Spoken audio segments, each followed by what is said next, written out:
My bad, guys. I was late. My bad. My bad. Let's get this show on the road. Let's get it. Let's get it.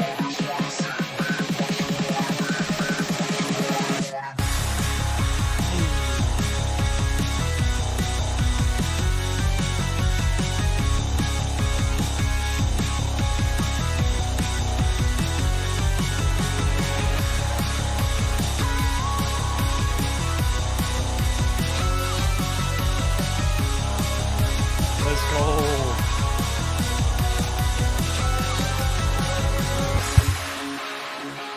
I'm not gonna build up the anticipation. Let's just get it. Let's get this show on the road. What's good, guys? Let me make sure everything's good.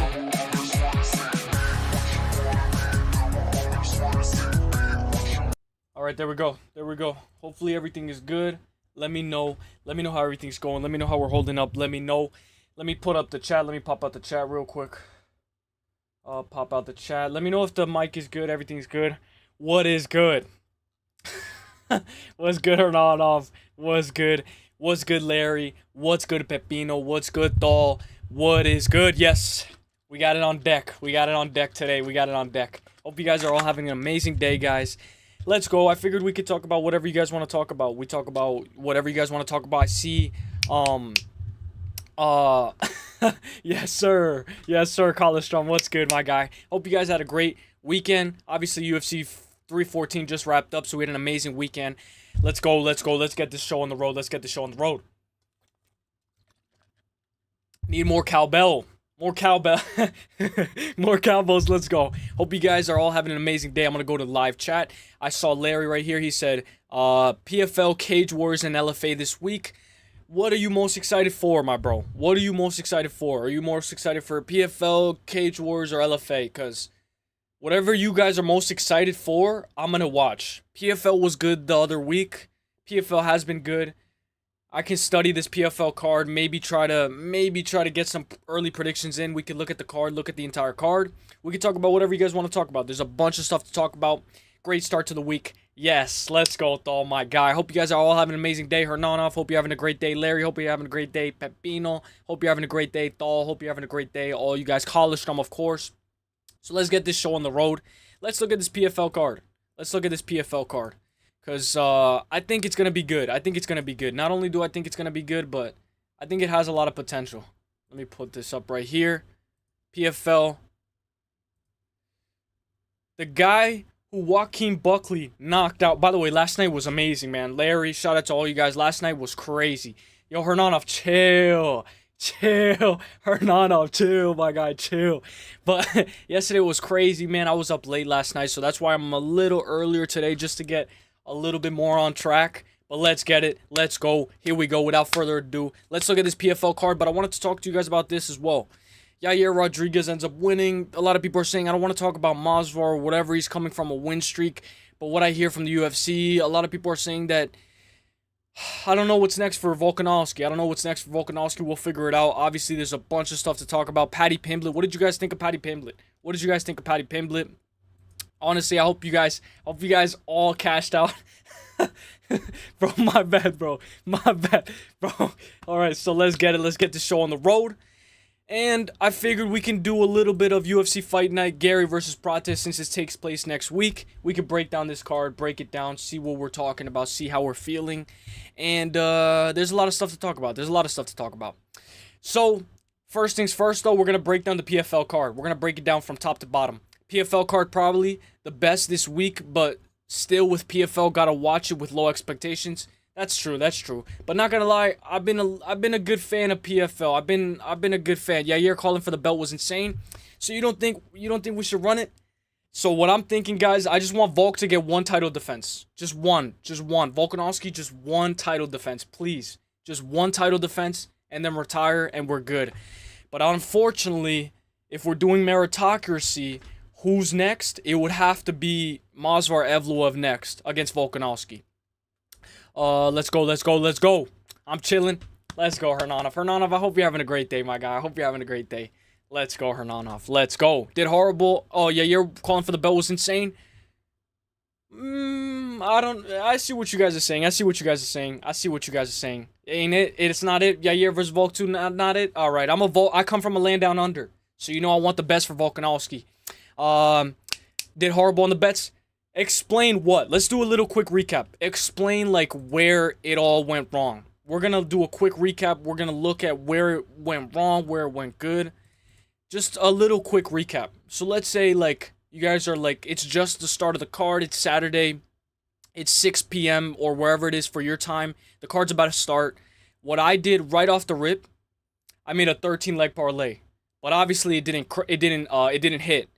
So what I did was just make a bunch of 13, 12, 11, 10 legs, 9 legs, 8 legs, and then I got a little bit more crazy as the live betting.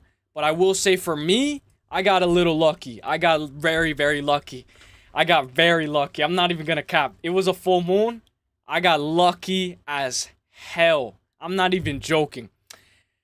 Pimblett looked like he belonged in the top 10, probably 5 for sure. Let's go, though. I'm glad you liked that. I'm glad you liked the Pimblett performance. When I had Pimblett as my lock of the week, I knew what was like.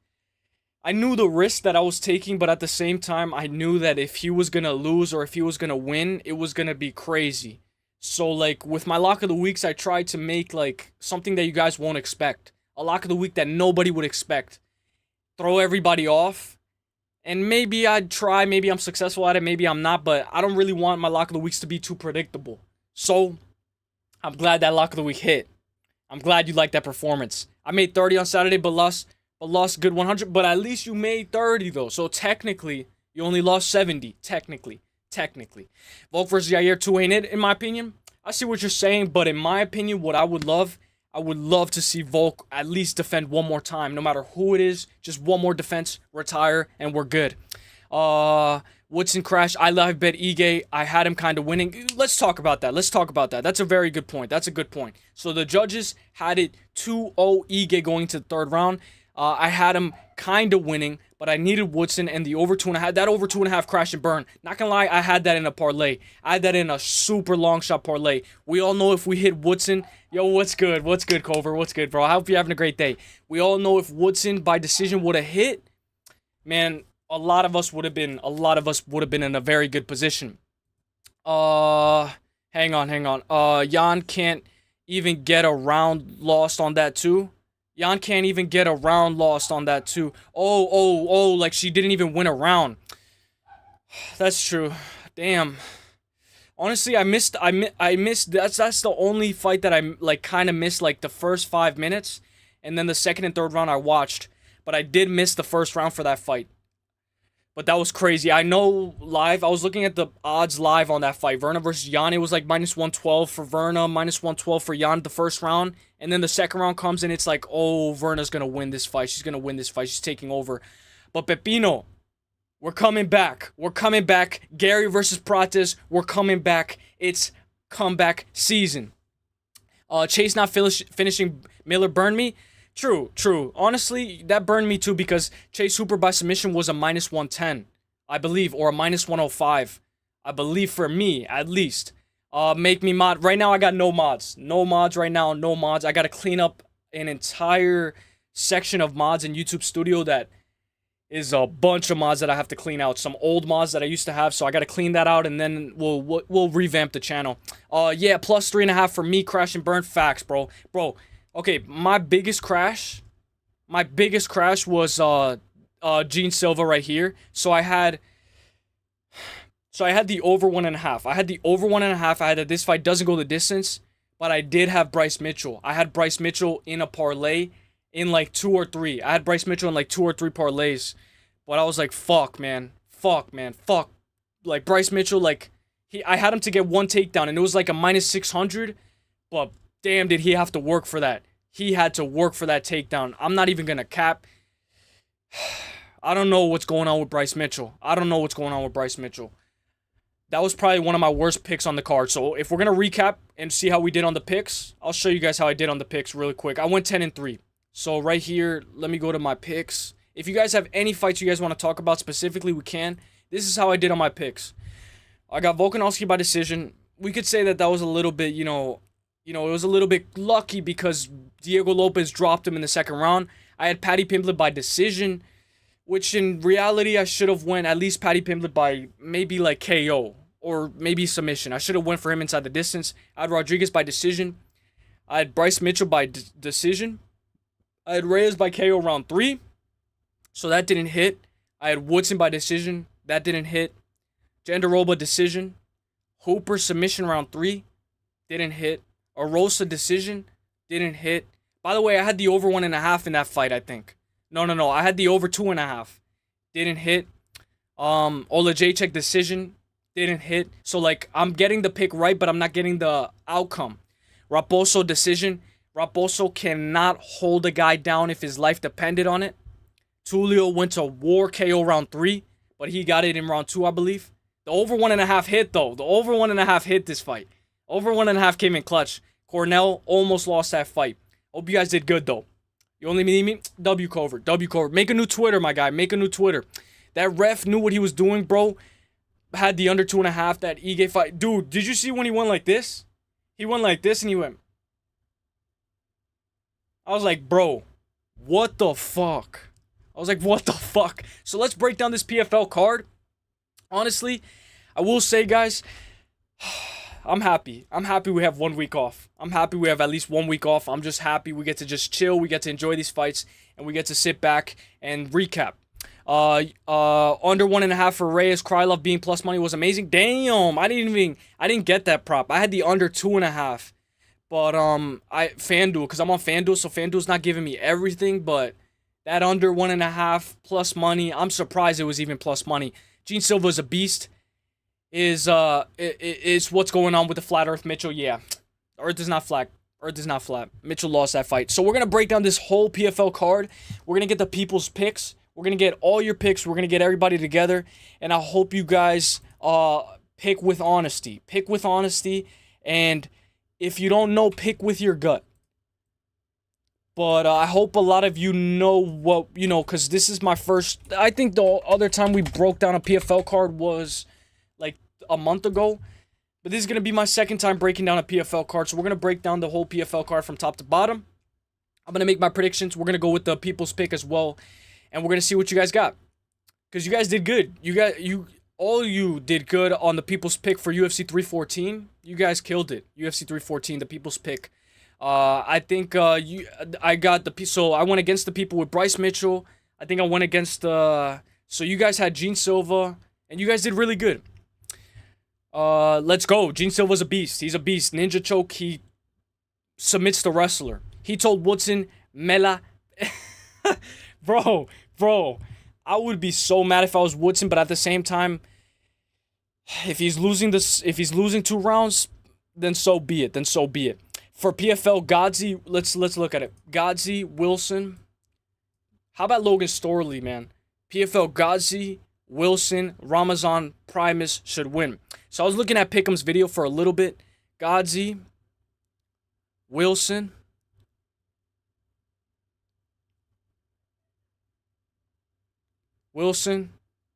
Ramazan, or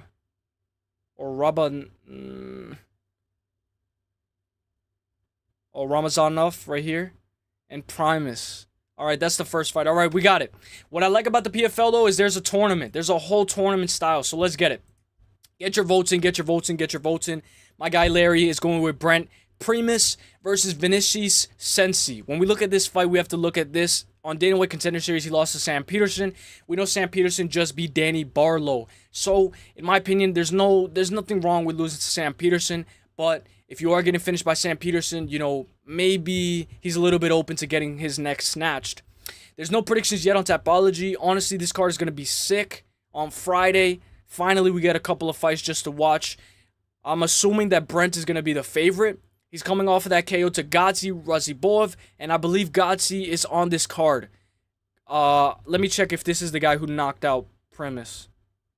Yes, this is the guy, so he's a little bit more up the card. So, with this fight right here, guys, I'm going to go Brent. I'm going to go Brent Primus, but I'm banking, you know what I'm banking this on? I'm just banking it on the experience. I'm banking it on momentum, even though this guy has 1 win. And I'm banking it on this guy being a little bit more tough. He is 40 years old, though. 40 years old versus 29. 155 to 155. 5'10 to 6'1. 73-inch reach to 74. With this fight right here, I would go... I want to go premise, right? But youth... I bet you this guy's faster as well. I have to do tape study because I haven't done tape study for this fight at all. But I'm going to go low confidence Brent. I'm going to go low confidence Brent premise. I'm going to have to go low confidence on Brent premise. The reason being, obviously, this is going to be a sketchy card. Sometimes there's a lot of massive upsets, a lot of massive favorites on this card. But the reason being, guys, I'm going to go experience. I'm going to go, he has way more amateur. He has way more fights. And if I'm going to pick the prediction, I'm going to go Brent premise by decision. I'm going to go Brent premise by decision. He's a submission artist. I'm assuming that a lot of people are maybe sprinkling by submission. But I'm going to go premise, and I'm going to go by decision. Give me Brent premise by decision. I hope he wins. I hope he wins. So we're gonna go up the card. We're gonna go through this. So we're gonna skim through it. Hopefully none of these fights fall off. Because I know Tyla Santos. I really wanted to see her scrap. She ended up not being able to scrap. Nick Maximov. Is this the guy that Nate Diaz told Hamza to go fight? By the way, guys, thank you guys for being here, guys. Thank you guys for being here. A little bit of a special Monday stream for all you guys. I was watching Parlay Princess. Actually, he's still live right now. So I'm glad Parlay Princess has been cooking. He has been cooking. So Nick Maximov, let me check. I don't know if he was in the UFC. Yes, he was in UFC. He got cut. He lost to Jacob Malkoun and Andre Petrosky. I remember Nate Diaz was like, you gotta fight my boy. You gotta fight my boy, Nick Maximov. You gotta fight my boy. Premise W, let's go, though. Mortazilev fought in the UFC before just once, though. So both of these guys have fought in the UFC. Very good to hear. He fought once. Did he win that fight, though? He won. He won that fight. It was a retirement fight for him. Very good win. So one thing we could say is, I don't know if Maximov, he does have 2 wins in the UFC. I'm going to have to go Khalid, guys. I'm going to go Khalid, just basing it off of what these guys have done. 31 years old versus 27. Seems like maybe he retired. He came back. His one loss being to Anthony Adams in Bellator by decision is a little bit of a red flag, but he comes from Moscow, Russia. So I'm going to assume that he's wrestling. I'm going to assume that he's wrestling hard. Oh, yo, what's good, Lane? What's good, No Chill? No Chill, I saw you earlier. I was watching your video earlier as well. Love to see you cover more than UFC. Let's go. This is a little bit of a new situation for me because I'm new to the PFL. So if you guys can help, everybody get your votes in. Help us make the good picks for PFL. And we're going to recap it. What's good, Andrew Knotts, the GOAT? What's good, my guy? Hope you're having a great day. Hope Lane's having a great day. Hope No Chill's having a great day. Hope all you guys are having a great day. Let's go. Whoa, Black Betty. Hope you're having a great day as well. Brutally honest, did you give me a raid? Brutally honest, thank you so much. Thank you so much, man. I gotta shout out Brutally Honest. Thank you so much, man. Thank you so much. I know you did a fight companion, right? Thank you so much, bro. Let's fucking go. Thank you so much for the raid, my guy. Thank you so much for the raid. I'm gonna shout you out, just in case there's some people who are not here. Brutally Honest right here. I know all you guys know who Brutally Honest is. Bodak, everybody W. Brutally Honest, if you guys haven't, go subscribe to him. Thank you so much. WMC, thank you for the raid. You guys are always rating me. Thank you guys so much. WMC, let's go. Brutally Honest, I hope you're having a great day. My guy. I hope you're having a great day. Let's go. I know you're best friends with Frankie. So you guys are pretty funny as well. On the Bodak quiz, you guys did amazing as well. Patty's a fucking turncoat. Let me what's good, Andrew? I hope you're having a great day. Let's go. Mortazilev decision. Okay. But if we're gonna go, let's say if there's double chance. Maybe we go by KO or on points. I don't know what your bookies have, but I will say I'm gonna go Khalid by KO or on points. Patty's a fucking turncoat. True. Khalid is some of those Russian cheats. Oh, shout out to Parlay P. Shout out to Parlay. Parlay is the GOAT. Parlay is one of the GOATs in the game. Iconic. Dawg, let's go. Brutally honest, right? Thank you, WMC, for the layup. Thank you so much for the layup. I hope you're having a great day, WMC. I am just telling you for PFL, do not tell me. Do not. This is the first time we're breaking this down. Do not tell me. Shajwat, that aimbot guy is weird. Yeah, man, he was just so cringe. How the fuck? Damn, I don't know what happened. But I was in there earlier, so let me know what happened. Hopefully it all went well. Lane, I'm actually with you. I wasn't gonna say that in Brutally stream. Team Patty, let's go. But I'm assuming Brutally Honest doesn't like Patty Pimblett. So, if he doesn't like him, we don't have to talk about him. Khalid versus Nick Maximov. I'm gonna go Khalid. I'm with Dahl. I'm gonna go Khalid by decision. I'm with Dahl. I believe Dahl said it, right? I believe Dahl said Khalid by decision. Let me double check. I'm gonna go Khalid, yeah. I'm gonna go Khalid by decision. Shout out to Larry as well for helping me out as well. If you guys can help me out with the PFL picks, we're doing a little bit of an early recap for PFL that's happening this Friday. With this fight right here, we know Nick Maximov is a friend from Nate Diaz. Right here in the Tapology, they're both together, 11-2. Maximov's 2 losses are in the UFC, I believe.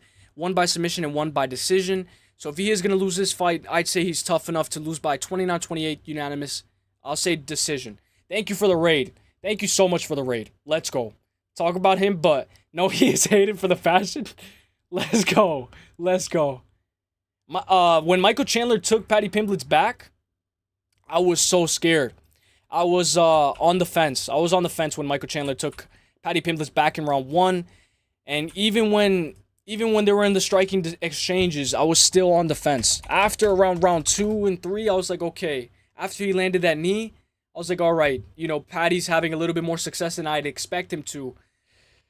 But I will say I can understand the hate from Patty. I can understand why you hate Patty. He's a scouser. And I believe maybe like from where you're from, you guys don't get along. Correct me if I'm wrong. House on aimbot. What happened? Let's go Parlay Princesses. I was just watching his stream. I'm gonna shout out Parlay Princess. If you guys haven't, guys, go subscribe to Parlay Princess, guys. The GOAT. Let's go, the GOAT. All right. So with this fight, I'm very interested in the people's pick. Why I'm interested in the people's pick is Aaron Jeffrey versus Moran Ramazanov. We know earlier, yo, what's good, Ryan Resolini. Hope you're having a great day. God bless, brother. God bless. Ramazanov. I know Larry, I believe Thal. I know you guys are on Ramazanov. When we look at Aaron Jeffrey's coming off of 1 win over Douglas Lima in Bellator. Prior to that, he lost to Fabian Edwards by decision. And then he lost to John Salter by decision. It seems like this guy normally, most of the time, goes the distance. If he doesn't, he's going to knock you out. On the other hand, Murad is on a 2-fight skid, losing to Shamil Musayev twice. He lost by TKO, ground punches the first time, and then by decision the second time. But prior to that, he had a very good win streak, other than the no contest, and he built up a lot of good wins. So he just lost to the same guy twice, but I would believe that this guy's very good. I would believe he's 20 wins and he's undefeated. So this guy is very good. I believe he's the champion, or he won the tournament finals. So I can see why you guys are very high on him. The GOAT. Facts. Parlay is the GOAT. Basically, he says he's not English, and he's a Scouse, and he hates on the English. That's actually interesting. That's interesting. And that's fair. That's actually very fair in order for you to, like, why you would dislike him. I understand that. It's like on that side of the world, he's saying, he says he's not English, and he's a Scouse, and he hates on the English. It's like, it's a little bit, you know, I didn't know that. But I do know, like, not everybody gets along around there, so that's fair. That's actually very fair. Brutally honest. Shout out to you, my guy. The GOAT. Brutally honest. The GOAT. Thank you for giving me that inside information. Let's go. So with this fight right here, guys, I'm going to go Murad. I'm going to go with the people's pick. I'm going to go Murad Ramazanov. The reason being, he lost to the same guy twice. That guy's very good. He's undefeated. His only 2 losses are to the same guy twice. I don't know what happened where he had to fight the same guy twice. Maybe something happened, like a step up or something. But I will say he has 1-inch reach advantage. He is going to be shorter. This guy has fought at 185 as well, so maybe he's going to be a little bit heavier. Jeffrey's going to be a little bit heavier. Jeffrey has very good power, and this guy has been knocked out before. So, I don't know if Murad is a massive favorite. Is Murad a massive favorite? I don't know if the odds are up yet, but I'm gonna go Murad, and I'm gonna go by decision. I'm gonna go by decision. Seems like maybe you guys could play that this fight goes a distance. But that's actually very interesting how Paddy doesn't claim that he's English. That's actually, I never knew that. Let me see. Parlay, I'm doing the Jones special if I start getting beat. Oh shit. Oh shit. Wait, what?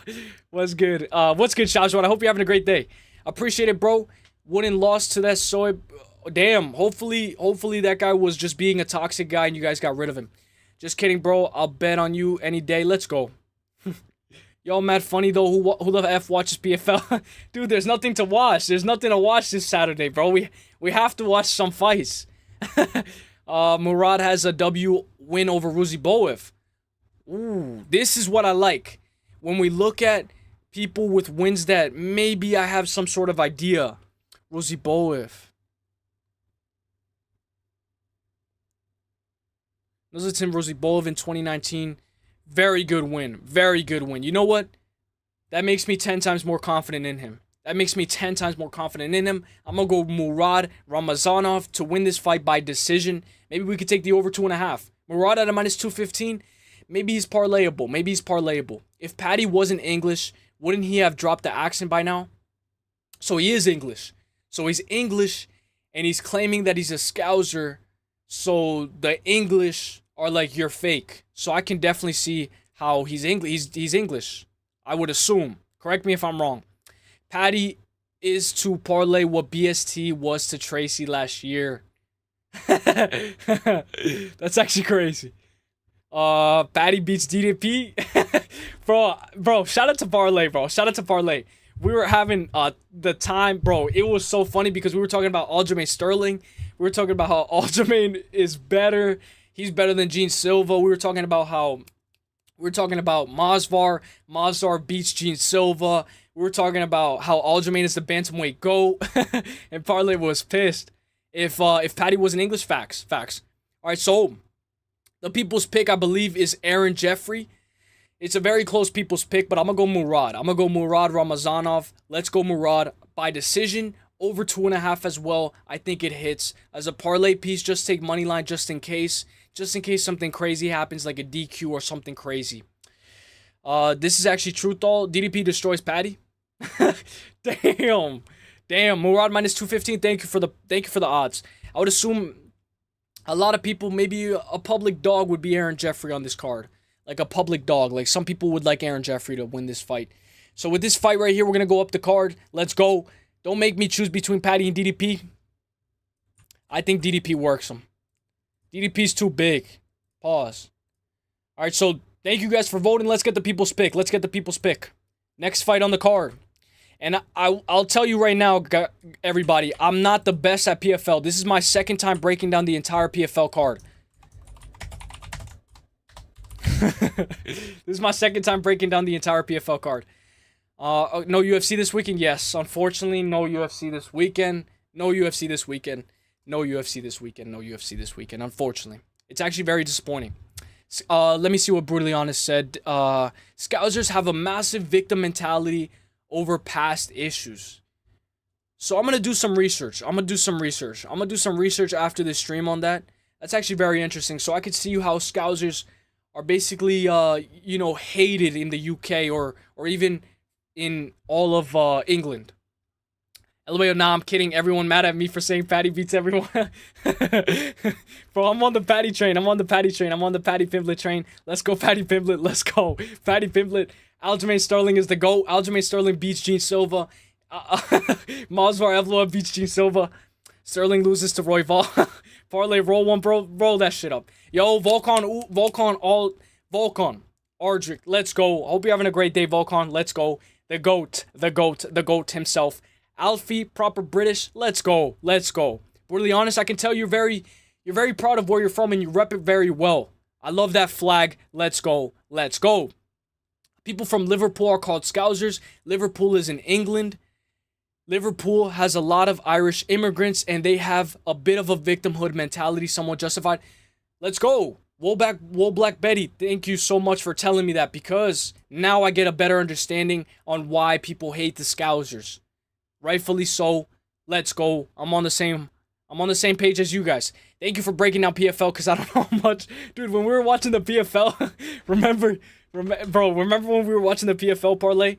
That that card was kind of a little it was a little but at least we got some fights. That's that Gene is that guy in the PFL. Let's go. Volkan, I'm glad you're here. I hope you're having a great day. Let's go. John Dong, what's good? Volkan Arctic Champ 2027. Let's go. So with this fight, No Chill, go subscribe to No Chill as well. I didn't shout him out. My bad, guys. I know you guys already know who No Chill is, but No Chill had a good video today. He dropped a banger video today. So go subscribe to No Chill, guys, if you guys haven't already. Let's go. No Chill MMA. I'm trying to see. Let me try to pull you up. Hang on. No Chill, you had a good video today. Alright. Maybe 2028. Let's go. Future champ. No Chill MMA. Brutally honest. Parlay Princes. All you guys. Let's go. I'm glad you guys are here. John Dong. Hope you're having a great day, John Dong. If you have any questions about Fluffy Hernandez, I'm willing to answer them right now. Let's go. Sub to No Chill. Let's go, Andrew. This is my second time. Oh yeah, you said you were able to bet PFL. Pick'em. Pick'em is going to come in clutch. If you guys haven't already, go check out Pick'em MMA's breakdown video. Uselyis Davis by KO. Oh, that's this fight right here. Let's go. Chrissy J, I hope you're having a great day. Let's go, Chrissy J. With this fight right here, I see the people's pick. I see a lot of people are saying Uselyis Davis by KO. Uselyis Davis. A lot of people like Uselyis.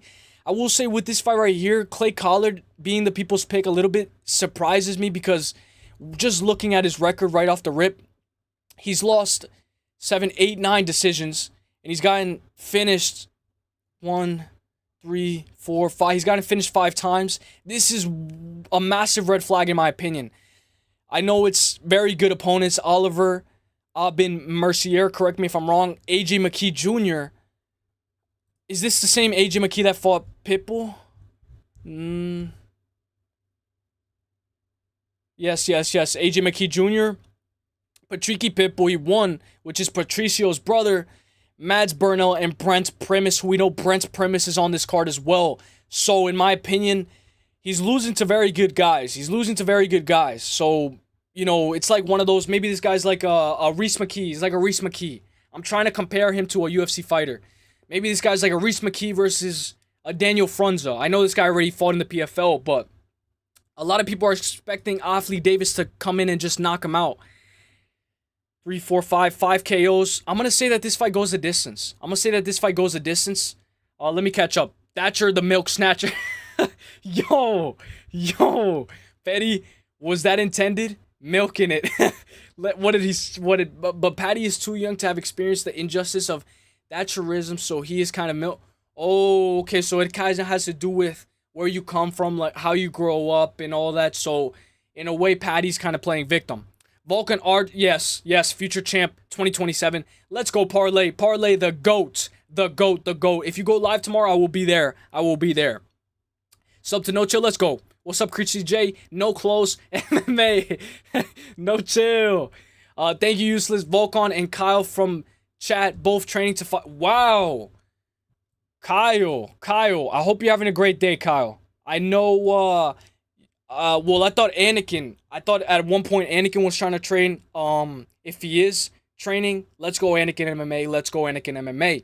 Scousers have always been portrayed as criminals by the media in England. Plus, they were slandered really heavily during the Hillsborough football disaster. It's a rabbit hole. Damn, so Scousers aren't really, you know, that's Wool Black Betty, thank you for telling me that. Because I never knew that. Justice for Kyle, let's go. I can definitely see how Scousers are hated. I'm always down. Andrew, brutally honest, I got detention at school for calling Thrasher the ironing lady. Whoa. Let's go, Volkan, let's go. Yes, same AJ, let's go. Dawg. Aha, Wool Black Betty oppression at its worst. Let's go. I'm glad you guys are here. So with this fight right here, majority Tapology is going Collard. I'm going to go, I see the majority of people's pick is Clay Collard as well. I'm going to go Uselyis Davis. I'm going to go Uselyis Davis. I would assume maybe durability-wise is favored on Clay Collard's side. He's more durable. He's faced tougher opponents. He has more experience, 25-14. I believe he's boxed before because this is boxing on Tapology picture. And he has 7 wins in the PFL and 6 losses, so he's very experienced when it comes to the PFL. Uselyis Davis, on the other hand, is very new to the PFL. He comes from Bellator. He only has 1 loss in the PFL, and I believe that was on his PFL debut. So with this fight, guys, I'm going to go Uselyis Davis, low confidence. Very low confidence on Uselyis Davis. But I'm going to go Uselyis Davis by decision. I'm going to go by decision. Very low confidence. Give me Davis for the win. But Clay Collard, he's a veteran. He's a veteran. And the people's pick is Clay Collard. They're favoring him to win. That's actually very interesting about the Scouser situation, though. That's actually very surprising. No wonder why, Darren Till, a lot of people didn't really like him. I didn't really know that. All right, so let's go. Up the card, up the card, up the card. PFL, PFL, PFL this Friday. Like this. Let's go, Andrew. For context, Uselyis, Margaret Thatcher was our prime minister, and she was nicknamed the Iron Lady. Yeah, because I didn't really know. I didn't really know what was going on with that. So let me go back. But Patty is too young to have experienced the injustice of Thatcherism, so he is kind of milking it. So he's kind of milking it because he wasn't really there at the time. Margaret Thatcher was our prime minister, and she was nicknamed the Iron Lady. That's actually very interesting. That's actually something that I would have never known. I would have never known that. That's actually, surprising for some reason. Because on this side of the world, a lot of people like Patty. But in a different side of the world, a lot of people would just absolutely despise Patty. Josh, okay, so I need your guys' help with this pick as well. Josh Silveira versus Mike Shipman. With this fight right here, 17-4-0 for Mike Shipman. Josh Silveira, 13-4-0. When we look at it, I want to see how many times he's fought in the PFL. 6 wins in the PFL, 4 losses. On the other hand, when we look at Mike Shipman in the PFL he hasn't fought in the PFL, so he's making his PFL debut. He comes from Bellator. A lot of people have been coming from Bellator because they merged, I believe. But he's on more momentum. But who do we go with? Do we go with the guy who has more momentum, who's on a 3-fight win streak, with a little bit of inactivity in between those fights? Or do we go with the guy who's been in the PFL, who's been fighting the best amount of competition, the best of the best, 75-inch reach, slightly taller, a little bit heavier as well, I would say, 32 years old, younger as well. Majority Tapology is going Shipman, but when I look at this, it seems like is Silveira, getting a little bit overlooked in this situation. He comes from LFA, has 5 wins in LFA, has never lost in LFA. His 4 losses being to Rob Wilkinson, who I believe Rob Wilkinson lost to Israel Adesanya. Correct me if I'm wrong. I believe he lost to Israel Adesanya on his, I don't know if that was his debut, but he did lose to Israel Adesanya. He has a wrestling style, so I would assume that this guy is not the best wrestler, although he comes from American Top Team. On the other hand, Mike Shipman is going to be favored to win this fight. I would assume he's the favorite. He has a lot of KOs, 5, 6, 7, 8, 9 KOs. 6 subs in the first round. So he has very good wrestling, I would assume. I'm assuming that he has very good wrestling. Josh doesn't have very good wrestling on the other hand. I'm going to go Mike Shipman. I'm going to go Mike Shipman for the win.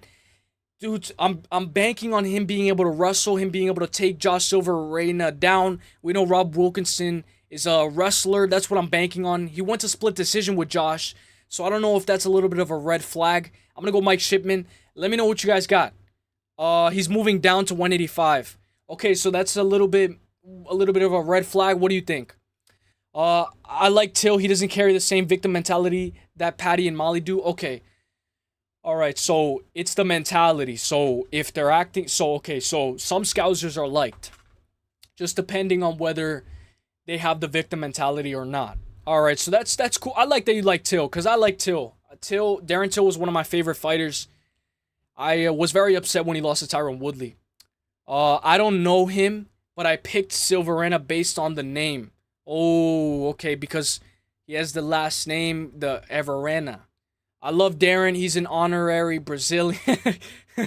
Darren Till, let's go, Darren Till. Mike Shipman, decision. Thal is going Mike Shipman for decision. If I missed anything, justice for Kyle. Kyle, I hope you're having a great day, Kyle. Wherever you are, Kyle, I hope you become a fighter. I know you're on the route to becoming a fighter. Let's go. Let's go. John B, what's good, John B? I hope you're having a great day, John B. It's getting hotter where I'm at, so I hope the weather's getting better wherever you guys are at. We need Darren Till back. He called it quits after losing to the champ. Darren Till was by far one of my favorite fighters of all time. For real, Parlay. For real. Silverana moving down to 185, so that's a little bit more better. That's better that I know this, because I wouldn't have known that. I wouldn't have known that. A lot of people are going Shipman by KO, but I'm going to go Shipman by decision. I'm going Shipman by decision.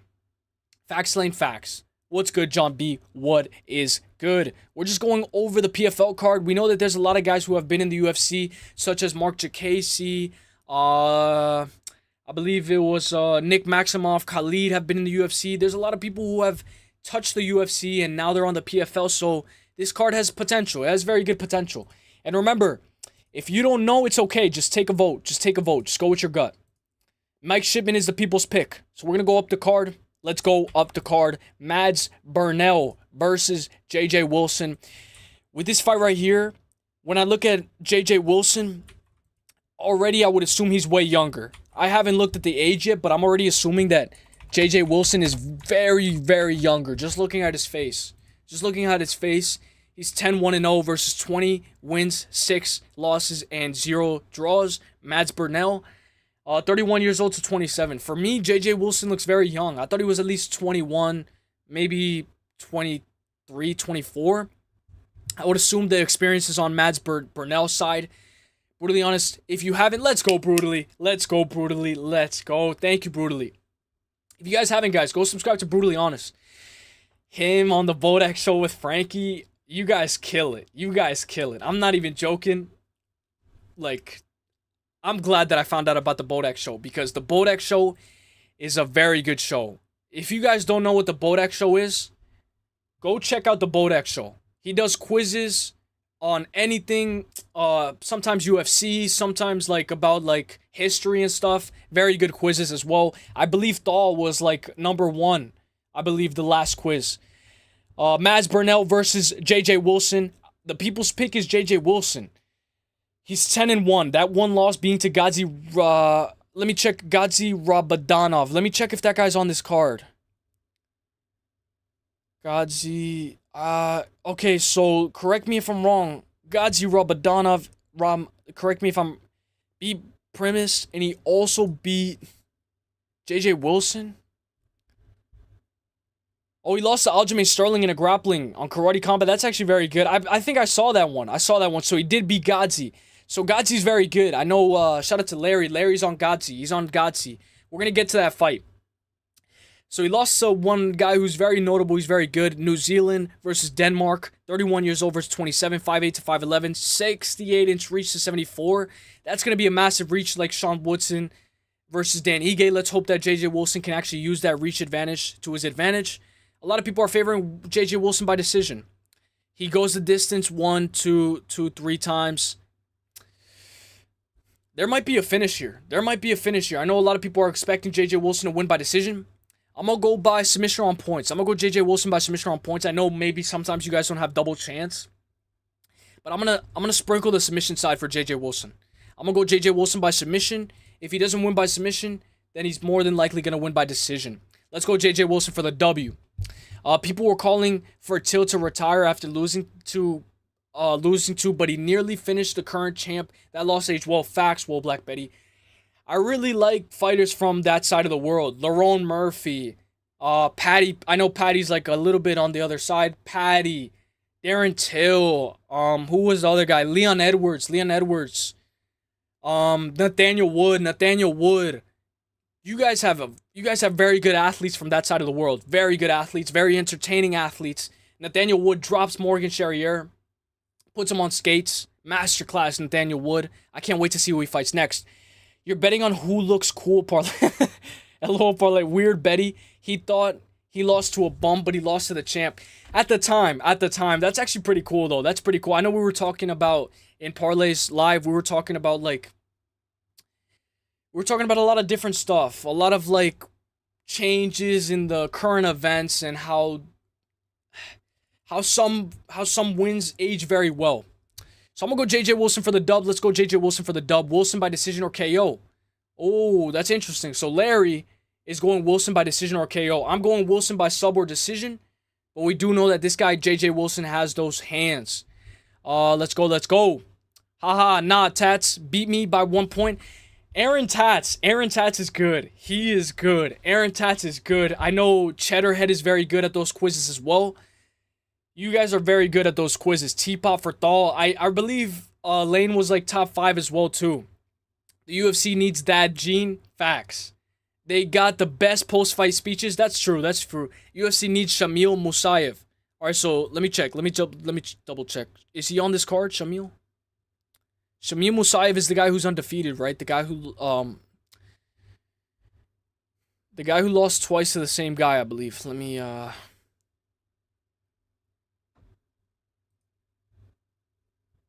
forgot. I completely forgot what fight that was. Murad. Shamil Musayev. So you think that this guy should be in the UFC? I mean, no, not this guy. You think that this guy should be in the UFC? All right, let's go. Eventually, he'll be in the UFC. Let's go. How about Usman, though? How about Usman, man? Usman went, what? To a close decision with Paul Hughes. Okay, so with this fight right here, I'm going JJ Wilson, guys. I'm going JJ Wilson by submission round points. Give me JJ Wilson by submission round points. Let's go JJ Wilson for the W. Let's go.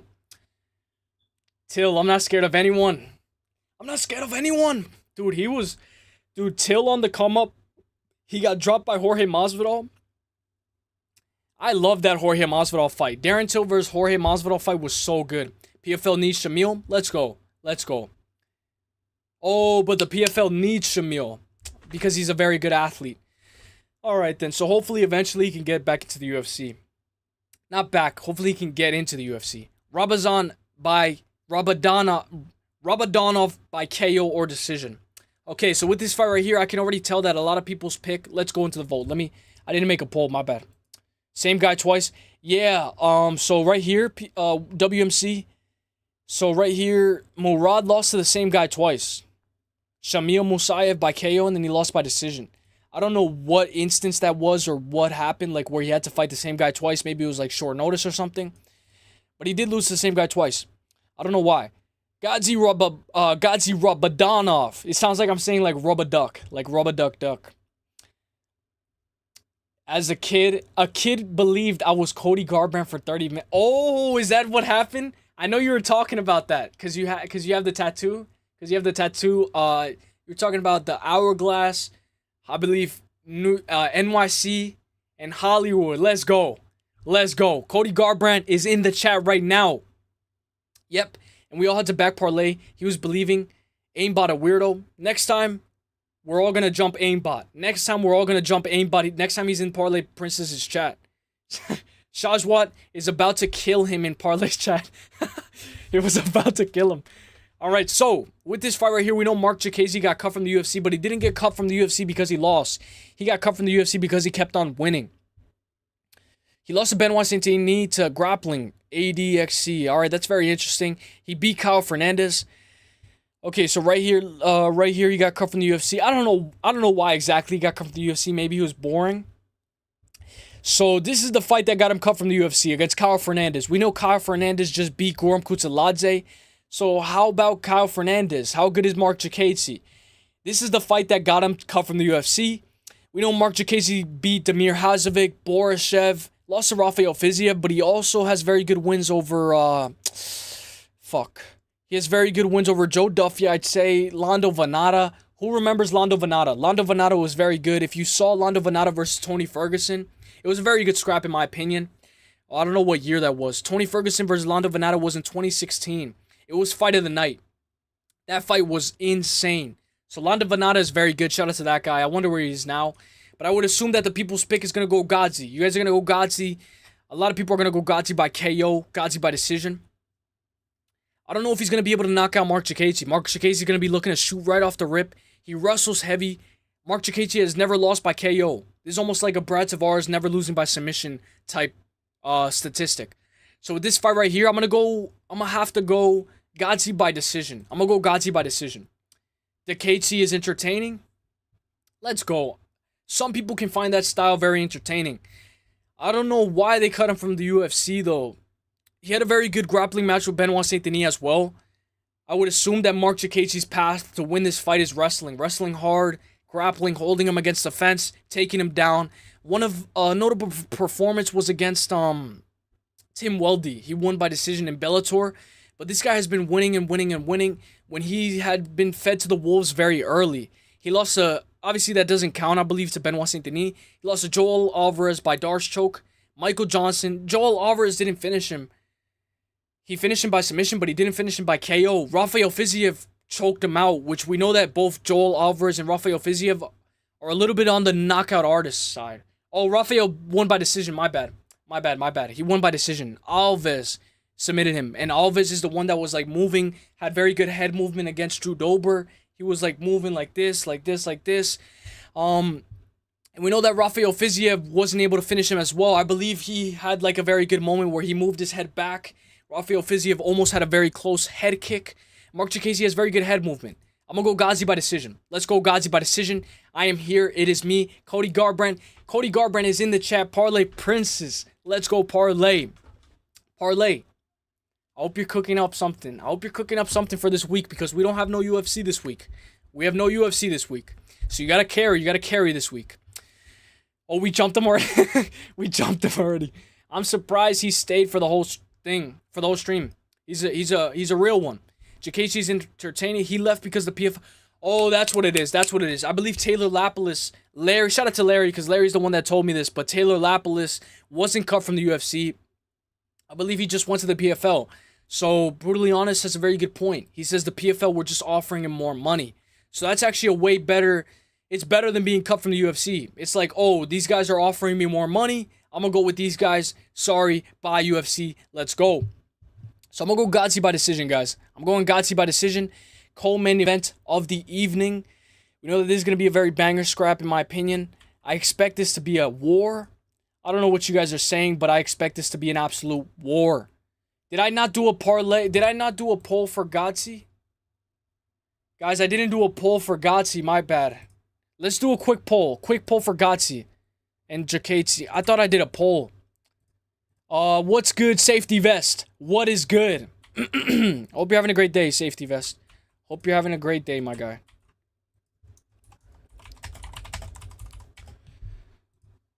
You guys want to talk Garry Prates? We're gonna talk about that card right in a bit. We're just about to wrap up. We're about to wrap up the PFL talk. He left PFL because they were offering him more money. Let's go. I didn't know that.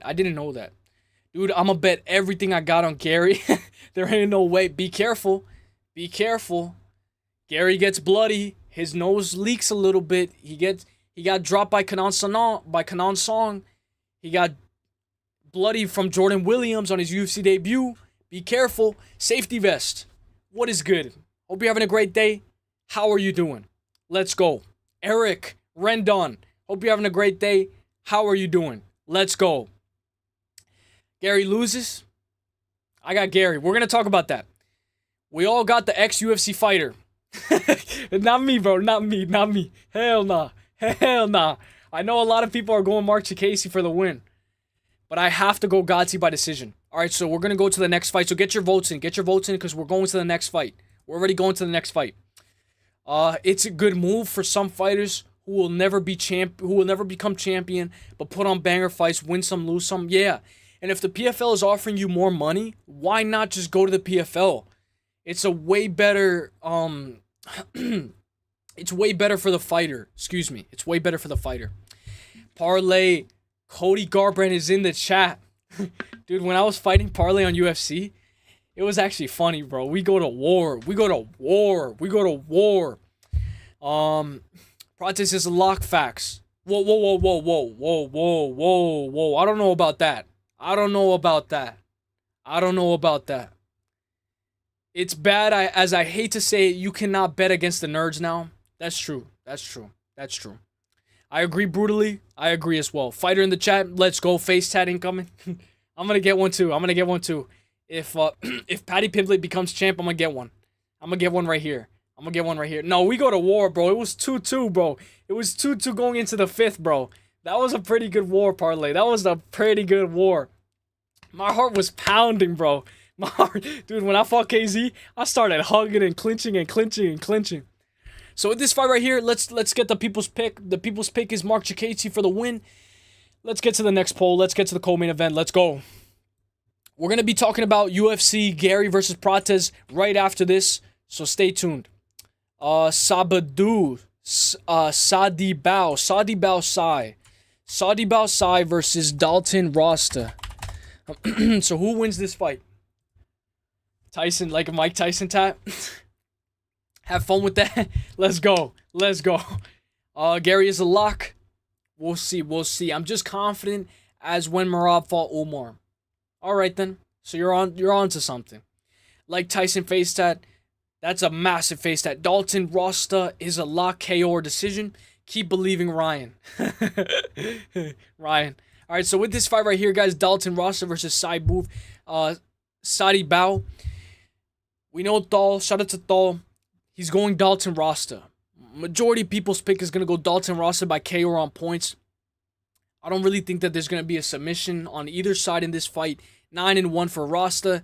Sadibou 17-8-2. His 2 losses to Josh Silveira, who we know was fighting earlier on this card, and Magomed Magomedikamirov. Holy shit. Magomed Magomedikamirov. What the fuck? That is the longest name I have ever seen in the PFL. So with this fight right here, guys, we know Sadibou. Let's see how he loses the majority of his fights. 3 losses by decision, 2 by submission, 2 by KO, 1 by KO. So 3, 3, and 3. So he's lost 3 by KO, 3 by submission, and 3 by decision.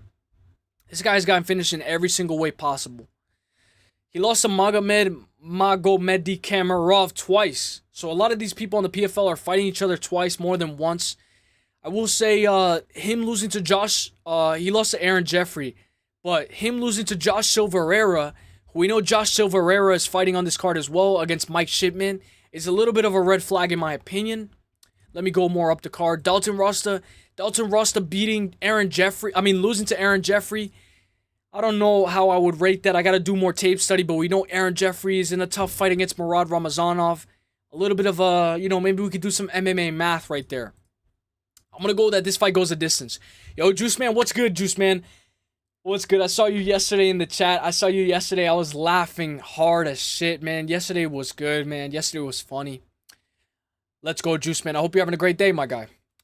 Ryan, I do agree that if you don't knock Garry out, he might win. Facts. What's up? How's everyone? Hope you're having a great day. Juice Man. I don't know why I said that was Jay-Z. We all know that that's Eazy-E. Last time I checked, Prates was a nerd. Yeah, he is. And the nerds are not losing right now. Chill, dude. I don't want to hear about the fighting nerds and them not losing. Chill. But they're on a tear. 20-0 in the UFC. The fighting nerds, facts. At PP, Garry. Wait, hang on. Garry, very good head movement, lanky, very responsible. Defensively, he got good ground game edge too. I will say though, he can't finish a fucking rear naked choke if his life depended on it. Dude, Ian Garry cannot finish a rear naked choke if his life depended on it. Who remembers when Ian Garry had Shavkat Rakhmonov in a tight choke? Shavkat's like mad scared and his eyes are so big and he still couldn't finish that choke. Sup, Juice Man, life is good? Let's go, Thal. I'm glad, my guy, I'm glad. So, can't stop picking favorites off of nothing. I gotta start gambling. No, you don't. Dude, I will say, bro, gambling on the UFC is one of the most stressful things I've ever done. It's like more stressful than picking lock of the week. Like, literally, gambling on the UFC has been the most stressful shit I've ever done. It's more stressful than a job interview. Garry's evolved, unbelievable. He's training at Shoot the Box. Shoot the Box is a real top gym, yeah. But I will say those guys get hit a lot, in my opinion. Santos, Tulio, Garry, they all got killers at Shoot the Box. Facts. I don't like them. Useless. It's just facts. Facts. That's true. Santos, Tulio, Garry, all them killers. You know what? We can't go against them. Everyone forgetting Garry lost the MVP. That's true. That's true. The only person that could beat the Fighting Nerds, Patty the Batty. Oh, Patty the Batty. How about Patty Pimblett, man? Fucking Patty Pimblett. Fucking Patty Pimblett. That guy's a fucking GOAT. But with this fight right here, guys, I'm going to go Dalton Rasta. I'm going to go with my guy Thal. My guy Thal is favoring by KO or decision. I will say, rightfully so, he has no submissions on his record. What the fuck? That was the first time I ever got an ad like that. He trains at American Top Team, Matt Factory Wrestling Club as well. So I'd assume that he has some good wrestling with some good knockout ability. So give me Dalton Rasta. I'm going to go by decision, guys. I'm going to go by decision. Let's go Rasta by decision. Now we're going to go up the card. Finally, Joaquin Buckley, former foe. Joaquin Buckley's former foe, Impa Kasanganov versus Fabian Edwards. Dalton Rasta is the people's pick. Gary D. I am too. Pause. I'm going to explain the Gary hype train in a little bit. I'll explain the Gary hype train very well. I'll explain it very well. I think I am going to be live tomorrow too, guys. So hit the bell. Hit the bell. I'm going to be live tomorrow as well. So hit the bell. Because there's no UFC. There's nothing for me to do. Ryan is a plan for Vegas. Let's go. The only person that could beat the Fighting Nerds, facts. Parlay for the day is Patty. Patty. Ryan is a plan for Vegas. LOL, have fun losing your money. Gary D-Rod. Who said that? Ryan? We'll see. We'll see. We'll talk about that later. I lost 100 on Chandler. Dude, why though? You should have bet the over 1.5. That's on you, bro. You're going to lose a lot more depending on the nerds. Just saying, cuz I don't bet you don't lose. LOL, don't bet you don't lose. Facts. Some very wise words from Andrew. Alright, so I'm just making sure the internet's good, everything is good. Alright, so I need the people's pick for this fight right here. We're on the main event. Impa Kasanganov versus Fabian Edwards. We know Fabian Edwards 13-4-0. Impa Kasanganov 18-5-0. And how good is Joaquin Buckley? Joaquin Buckley is known for getting that crazy spinning back kick KO. It's a jump spinning back kick. To this day, I have never seen a KO like this. 2 minutes and 3 seconds into round 2. Joaquin Buckley with the most amazing spinning, jumping back kick. I've never seen another KO like that again. To this day. I'm going to assume that Impa Kasanganov is going to be the people's pick. Majority Tapology is going that this fight goes a distance. If there is a finish, it's going to be by KO. Fabian Edwards, 4 losses are 3 in the Bellator and 1 in PFL. He lost 1 time by KO and 3 times by decision, 1 by split. Who do you go to split decision with? He lost to Johnny Eblen twice. You guys remember when Johnny Eblen had like an OnlyFans model? He had like an OnlyFans model girlfriend. And like he gave her like a shit ton of money or something like that. Fabian, am I pronouncing it wrong? Correct me if I'm pronouncing it wrong. But with this fight right here, guys, I am going to favor Impa Kasanganov, but let's look at the Fabian Edwards ways to win. He has a good head kick. He has good pop in his shots. Good base. I would assume that his footwork is a little bit okay, mediocre. But he does have a win over Aaron Jeffrey and Gegard Mousasi, who I remember a lot of people. Gegard Mousasi is a GOAT. 49-9-2. Holy shit. Gegard Mousasi he's a legend. This guy's a legend, so there's no shame in losing to that guy. Charlie Ward, Lyoto Machida as well, but we know Lyoto Machida in 2022. Maybe he's not in his prime. Losing to Austin Vanderford. I believe that this guy is like Paige Van Zandt's boyfriend as well. So he lost to two simps. He lost to Austin Vanderford and he lost to Johnny Eblen. So just off of that alone, I cannot choose him. I'm going Impa Kasanganov. Let's go. Let's go. To this day. Andrew, the nerds ain't losing anytime soon. Chill.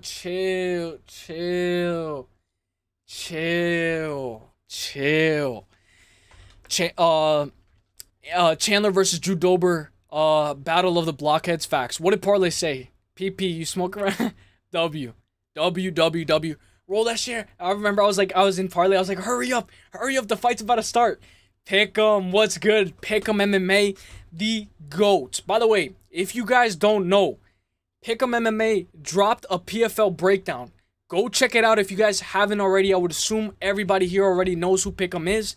Pick'em MMA, the GOAT of MMA. I'm glad you're here, my guy. Let's go. What's good? I hope you're having a great day, Pick'em. Let's go.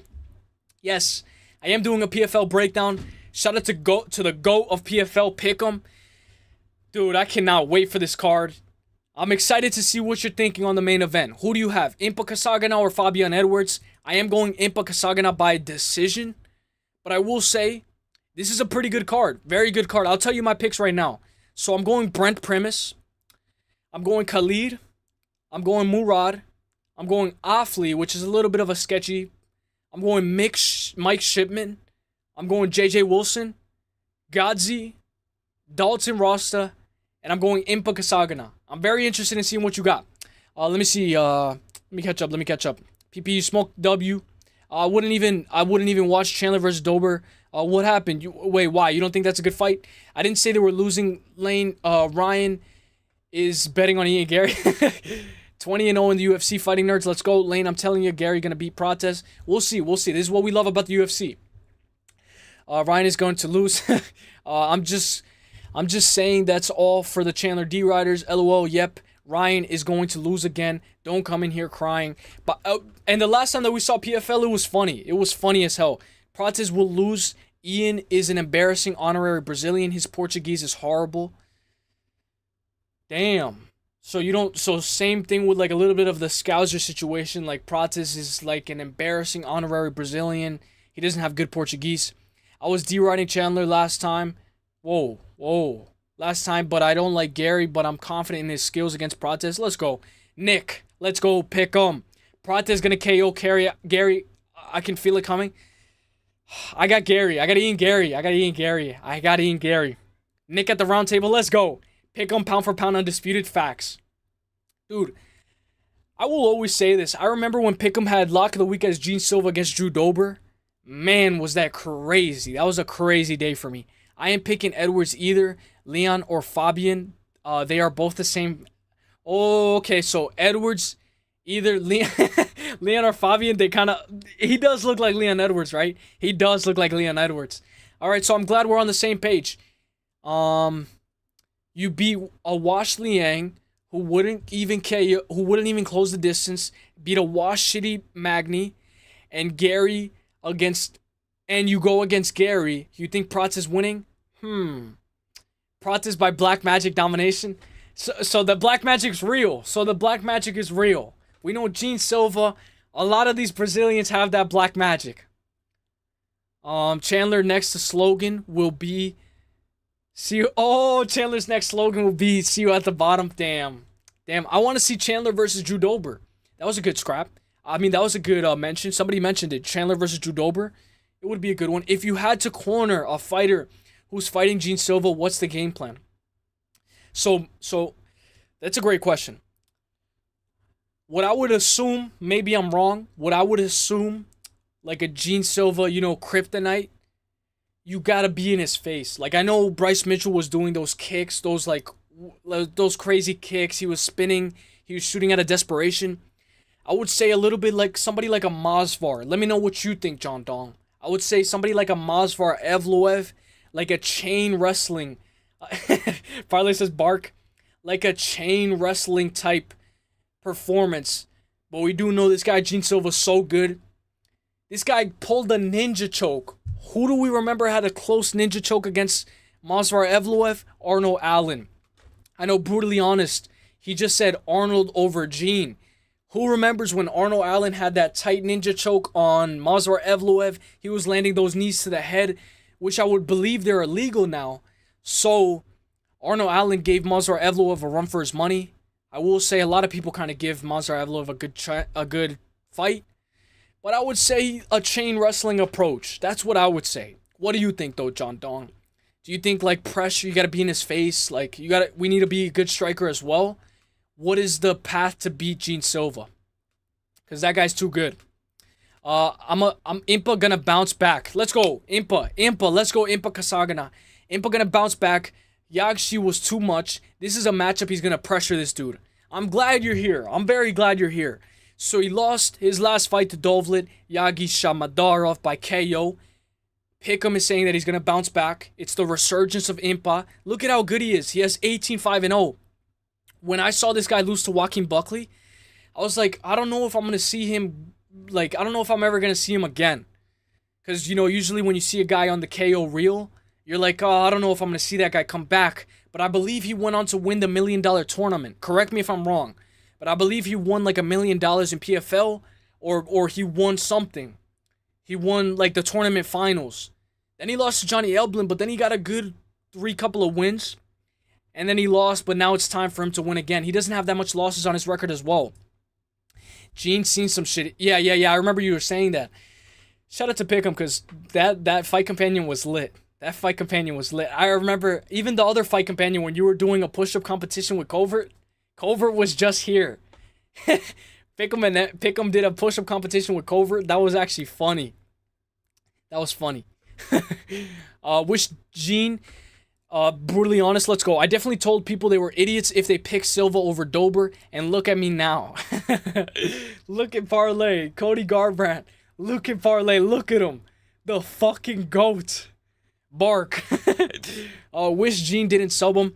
I lost on the TKO bet. Fuck. But it's funny he subbed the grappler. Yeah, Pick'em, you had a good point, Pick'em. You were talking about how it's more embarrassing for you to get submitted by a knockout artist.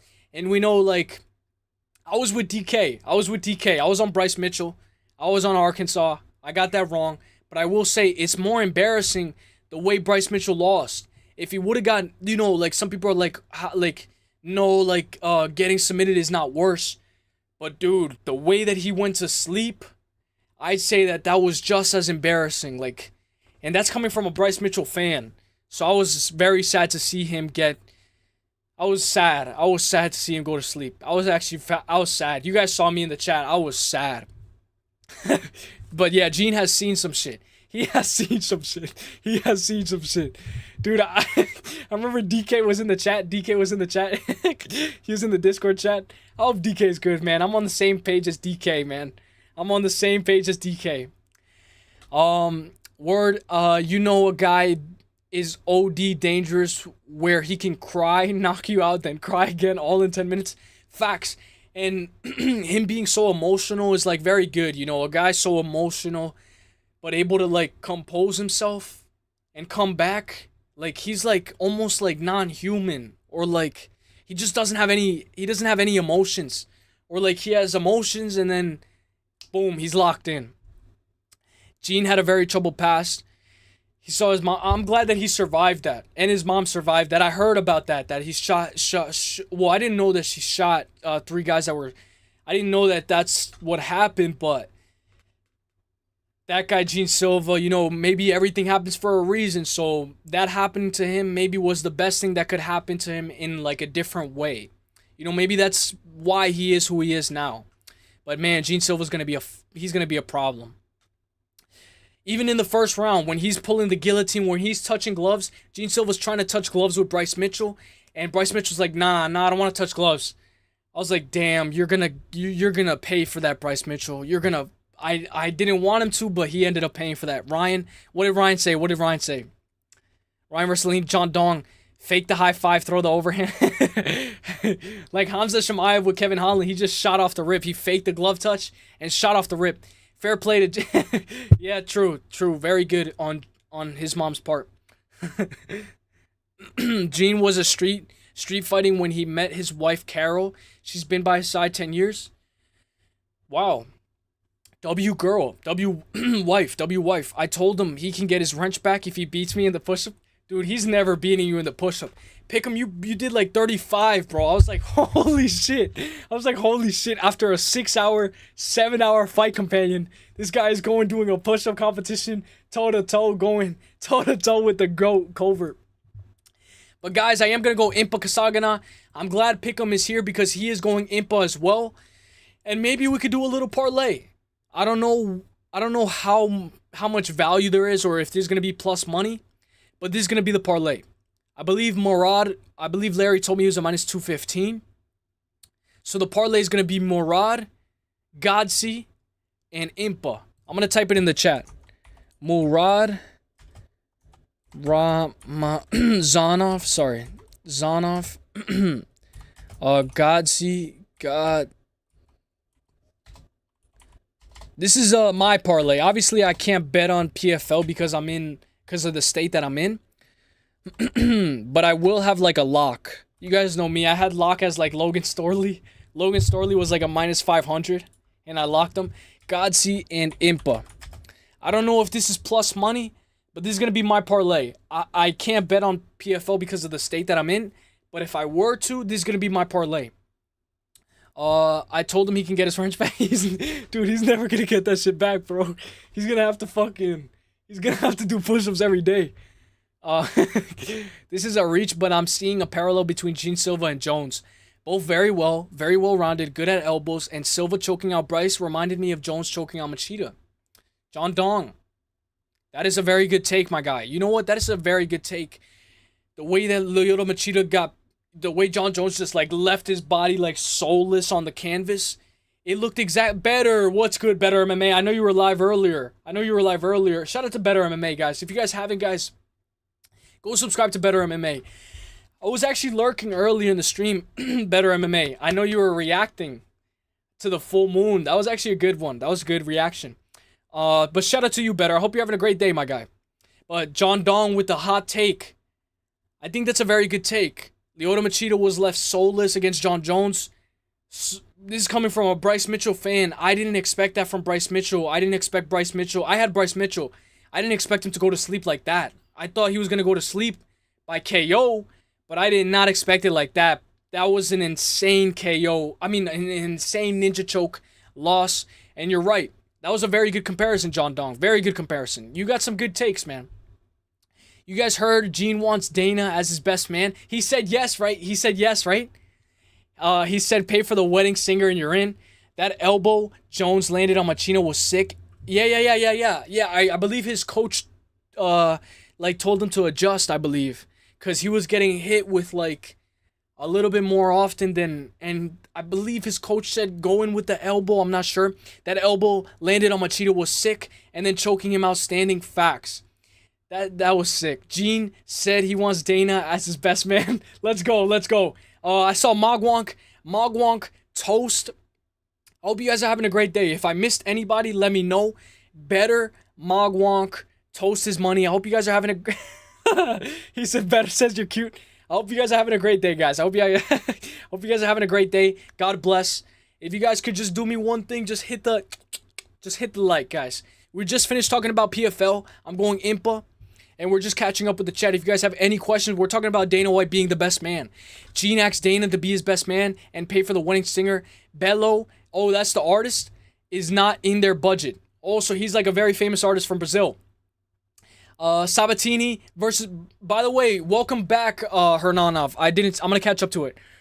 Sabatini versus Mitchell. Dude, that's a battle of the nut huggers. Gene asked Dana to be his best man. So Bello's a very popular singer. Better, what's good? Mogwonk, what's good? By the way, Mogwonk with the Nathaniel Wood call. Goated call. Tell us his money, let's go. Dana did not say no. Let's go. I'm glad that he did not say no. Parlay, I want to see that fight next. It makes sense. Dude, that fight's going to be boring. That fight's going to be so boring, Parlay. Hopefully you guys can get chill. Hopefully you guys are all chill. Yo, shawty, it's okay. I'm back. I had to check myself before I wrecked myself. Let's go. Hernanov, hope you're having a great day. John Dong, let's go. Better MMA, the GOAT, Yoel Romero. I remember when we were watching the Dirty Boxing. He did a, Better did a Dirty Boxing. He did a Dirty Boxing fight companion. And we saw Arlovsky win. We saw Yoel Romero win. That was a good night. That was a very good night. Ty, Useless. Thank you, Useless. Let's go, John Dong. John Dong, you asked some of the best questions. You have a very good mind in this MMA space. Let's go. Impa lock. Yeah, so I'm going to give you guys a quick recap. So I'm going Impa. I'm going Dalton. I'm going Godsey. I'm going JJ Wilson. Mike Shipman. Alfie Davis. Murad. Khalid and Primus. But we do know Primus and Clay Collard. You know, Primus is kind of older, and Clay Collard can probably win that fight. Hernanov. Let me catch up. Let me catch up. Solid parlay. Thank you. I know it might not be plus money because remember the other day when we were like, I had Logan Starley lock, and he's like a minus 500. I know like Murad is like a minus 215. Gotzi's probably like a massive favorite, and Imp was probably like a decent favorite. Maybe we could get at least, if it's not plus money, maybe at least minus 105. Maybe Sabatini versus Mitchell. Sabatini versus Mitchell. Shout out to Better MMA, the only nah, he's chill. He's chill. He's chill. I'm glad you guys are all here. This is like a crazy collab when you see like Disney collab with like Nickelodeon. That's what it is. When I see all you guys in the chat. Lane, let's go. Magwang W. Better gotta chill. Better is the real Stevie. Better's cool. I fuck with Better. Thank you, bro. I got you, Magwonk. You're the one who commented. You were like, I got Nathaniel Wood. You called it since day one. You deserve your credit, my guy. The Bodak Show. Let me catch up. Chandler and Green died so we can fade. Patty at a minus 200, his next opponent. Sasenko, I hope you're having a great day. God bless, bro. The Bodak Show. I hope you're having a great day. The Bodak Show. An iconic figure in the MMA community. We were talking about you earlier. We were talking about how the quizzes are banger quizzes. How you, Brutally Honest, Frankie, how when all you guys hop on a panel, you guys answer questions. It's some of the best shows. If you guys haven't already, guys, go check out the Bodak Show. My bad. You are calling out picks without Gilly here to try to make you bet him over. Oh, wait, my bad. You are calling out picks without Gilly here to try and make you bet him over them all. Facts. I know Gilly is a professional with this stuff, and if there's anybody who, Gilly, he's going to tell you, he's going to try to tell you, I think you should go this guy. I like Gilly, and I'm glad he's back. But the Bodak Show, I'm glad you're here, my guy. I hope you're having a great day, my guy. Let's go, Hernanov. Bro, the quiz was lit. Bro, I've been a fan since, I don't know when we rated. I got it from Frankie. I went from Frankie. That's how I found out about the Bodak Show. And I've been a fan ever since, bro. Ever since. Almost lost my dignity when I saw Bryce got choked out. I told everyone Bryce was the best dog. Me too, man. I'm on the same boat because I was on Bryce Mitchell. If you guys don't know, I got Bryce Mitchell, Mitch Raposo, and who's the other guy? Sean Woodson. I got all those three wrong. Shout out to the Bodak Show. I believe, let me try to see if I can get this. Because I would like a lot of you guys to participate in these quizzes. These are very good quizzes. If you guys haven't already, guys, go check out the Bodak Show. Bodak Show is a GOAT. Bodak is a GOAT. Tune into the Bodak Show Thursday quizzes. Are you going to do one this Thursday? I know it might not be UFC, but those quizzes, even when they're not UFC, they're always a bang. All right, so now it is time for us to break down UFC Fight Night, Machado versus Garry. Machado Garry versus Prates. Correct me if I'm wrong. Prates versus Garry. We're going to break down this entire card. We just broke down the PFL. This is a 14 fight card. Obviously, we know that we have 1 week off for no UFC, so I saved this one, and I figured we go over it. It's a very good card. Malcolm Wellmaker is making his UFC debut against Cameron Simon. I'm very high on Malcolm Wellmaker. We'll see what he's got, though. Ikram Alaskarov. Finally, this matchup has been made like 4 times. Ikram Alaskarov, Andre Muniz. Finally, it's made. Ian Machado Garry versus Carlos Prates. We know this is Ian Machado Garry's second time, I believe, stepping in on short notice. On like under 25 days. And Anthony Smith is getting sacrificed to Mingyong Zhang. Absolutely sacrificed. So we're going to break down this entire card from top to bottom. Chris Gutierrez, John Castaneda is remade, and it's on this card. So I think it's a very good card. I know a little bit more about this card, so I'm going to try to help you guys. Let's go. Let's go, Bodak. Let's go. Tune into the Bodak Show quizzes, 5 p.m. Eastern. Yeah, facts. Dude, facts. Dude, one of my favorite panels was when Gilly and you guys got on. When you guys got on, that was one of my favorite panels.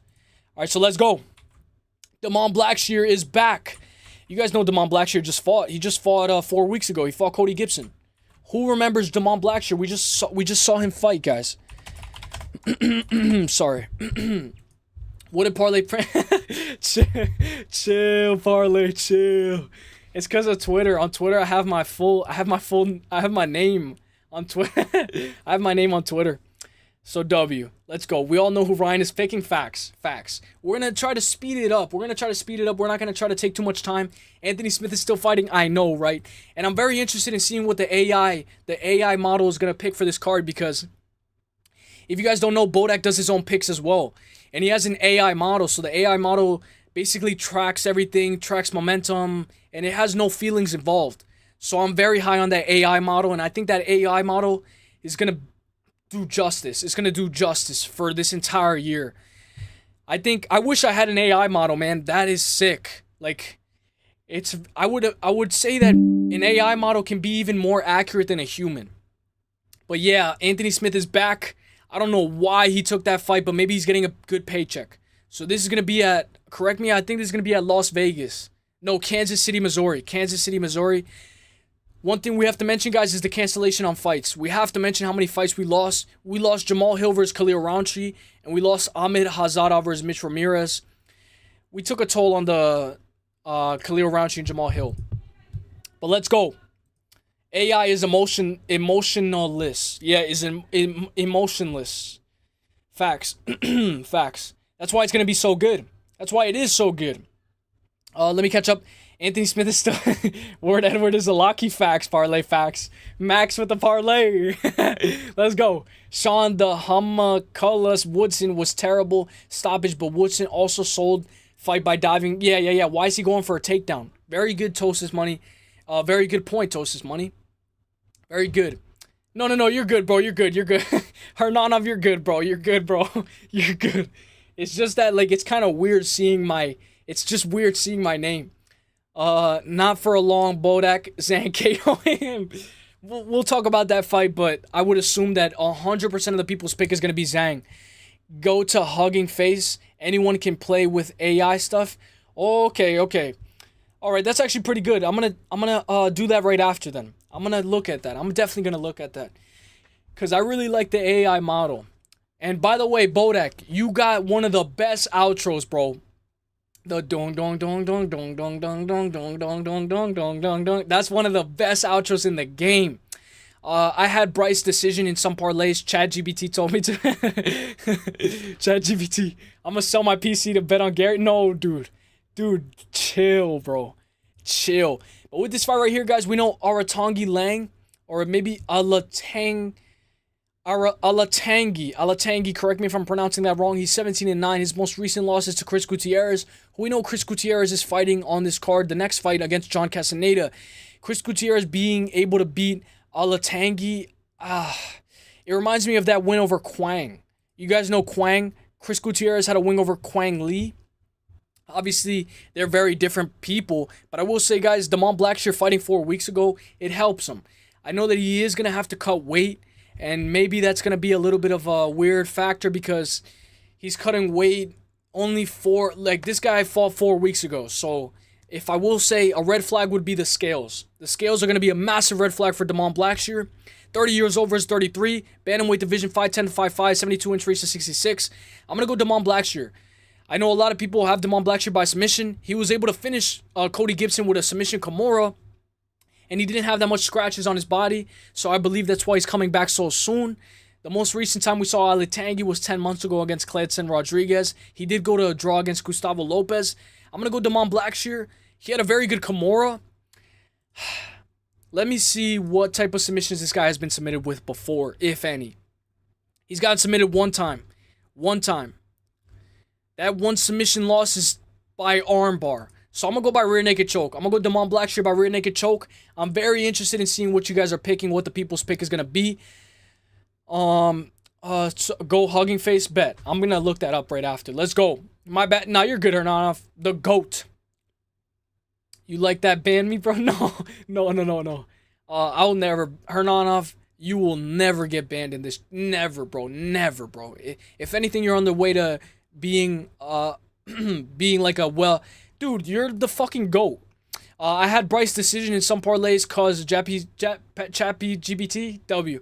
I'm gonna sell my piece. Don't. Gary, Ryan, who you got? Gary or Prates? He's got Gary. He's got Gary. That's idiotic, Ryan. Damn. LOL, dog gets it. Gary's. Damn parlay.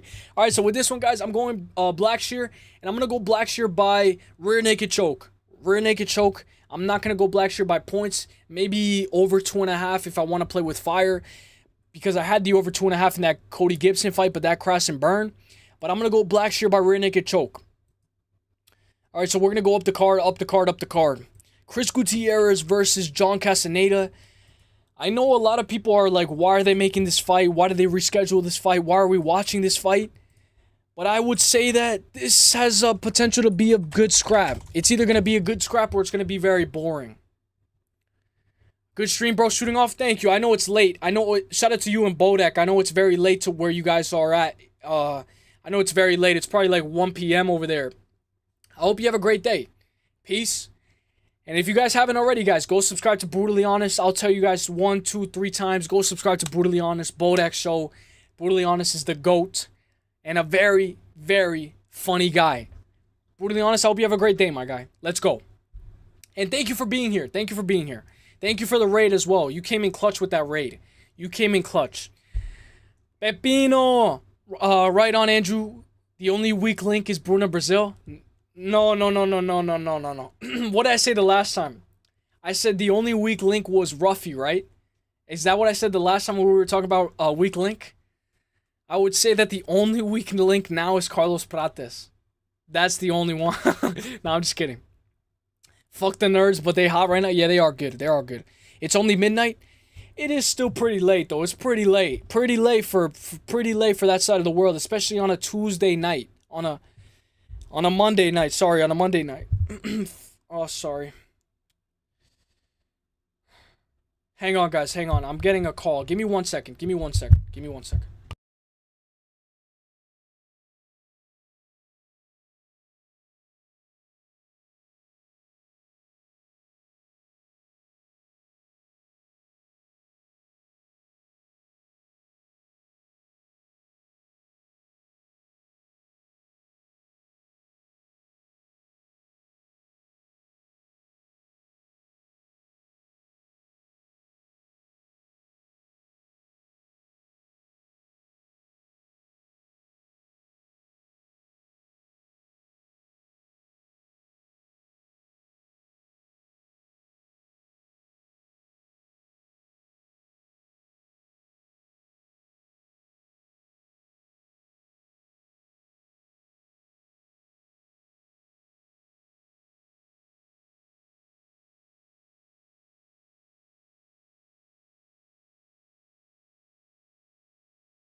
Yo, sorry. Dude. Fuck. Sorry, guys, sorry. No, somebody actually called me. Somebody called me, so I got... No. Well, I actually did pee. I did pee. Shout out to Pepino. Shout out to Pepino. He knows. I peed and I didn't wash my hands, W. But, what was I gonna say? Yeah, somebody called me, but it wasn't... Dude, it wasn't, I'm somehow sober and I hate my life now. Chill, Parlay, chill. Parlay, go live tomorrow. Bro. I'm looking forward to that. Thank you, Lane. Thank you. Good. She's good. Okay. Wait, bro, I forgot what I was gonna say. Fuck. All right, when he comes back, you're falling asleep. Oh, booty call. No, it wasn't. Hell nah. Was he calling out what I answered to? I can't. Shout out to Andrew, bro. Andrew's funny, bro. Parlay is funny too. Parlay, you guys are fucking funny. All right. When he comes back, everybody act like you're asleep. My bad, guys. All right, so now we're good. Now we're good. Now we're good. If he cuts off the stream, we know he was pussy. I think he just needed to pee. Shout out to Pepino. Pepino knew. I did get a call, but I was like, you know what? I can pee now too. I can pee now too. Oh, Uselyis was smoking a blunt off cam. Dude, if I was, I don't know why, but dude, my eyes get so red, and like, I get so paranoid. I get too paranoid. It's not monetized because I got, so I got monetized, right? I got monetized, and my dumbass, what I did was, great question, Ryan. And Toast, if I didn't say it already, I hope you're having a great day. Ryan, it's because I was monetized and I was gifting members and I did that and it was good, right? But I fucked up because in the shorts, I uploaded like Ilia Topuria. There was a video of Ilia Topuria helping his brother Alexandre Topuria cut weight. And when he helped his brother cut weight, it was like on Twitter. So I grabbed the thing from Twitter and I posted it on my short. And they were like, we're gonna have to take away your YouTube partner program because of the reused content. So I got hit with the reused content because of a short of the Ilia Topuria, Alexandre Topuria short. I think that's what it was. So I cleared up my whole channel. I cleared up all the shorts. I cleared up the community post. And May 15th is when I can reappeal. So May 15th, I will reapply for monetization. But let's fucking go. For now, we're on the run. We're on the run. We're on the run. How's mom? Thank you, Lane, for asking. Good. Good. Very good. Let's go. W. Let's go, Andrew. Unless wired. Yeah, true. LMAO, my eyes get super red too. It would scare my fans. Yeah, dude, it's too obvious for me. It's too obvious for me. But I shot myself in the foot, though. I shot myself in the foot because I was just trying to bank on, like, trying to get the views. I was like, you know what? Oh, it's on Twitter. Let me get this from Twitter, download it. And I didn't see where it was from. I just uploaded on my short. And the computer from YouTube can tell. It can tell if it's an exact video, if it's reused. So I fucked up right there and I shot myself in the foot. But we will be back. The Boat X show, let's go. Dude, I look so like Chinese when like that happens. Like, I don't know why, but like they get like Chinese. Like my eyes get so Chinese when like. That's why I don't smoke. Fire, let's go, Parlay. I know you're, bro. Parlay got the members going. He got everything going. He got the ads on the YouTube, bro. I know that is good, man. Cause I wish I never uploaded that Ilia Topuria short, because that's really what shot myself in the foot, but we'll be back. Yes, Goto, let's go. Yeah, it happens. I gotta be a little bit more careful. Facts, Bodak, facts. But with this fight right here, guys, Chris Gutierrez versus John Castaneda, I'm gonna go Chris Gutierrez. Let me see Pepino. What did Pepino say earlier? He said, I got Gutierrez. Shout out to Pepino. Pepino has been making a lot of good picks. He's been making a lot of good picks lately.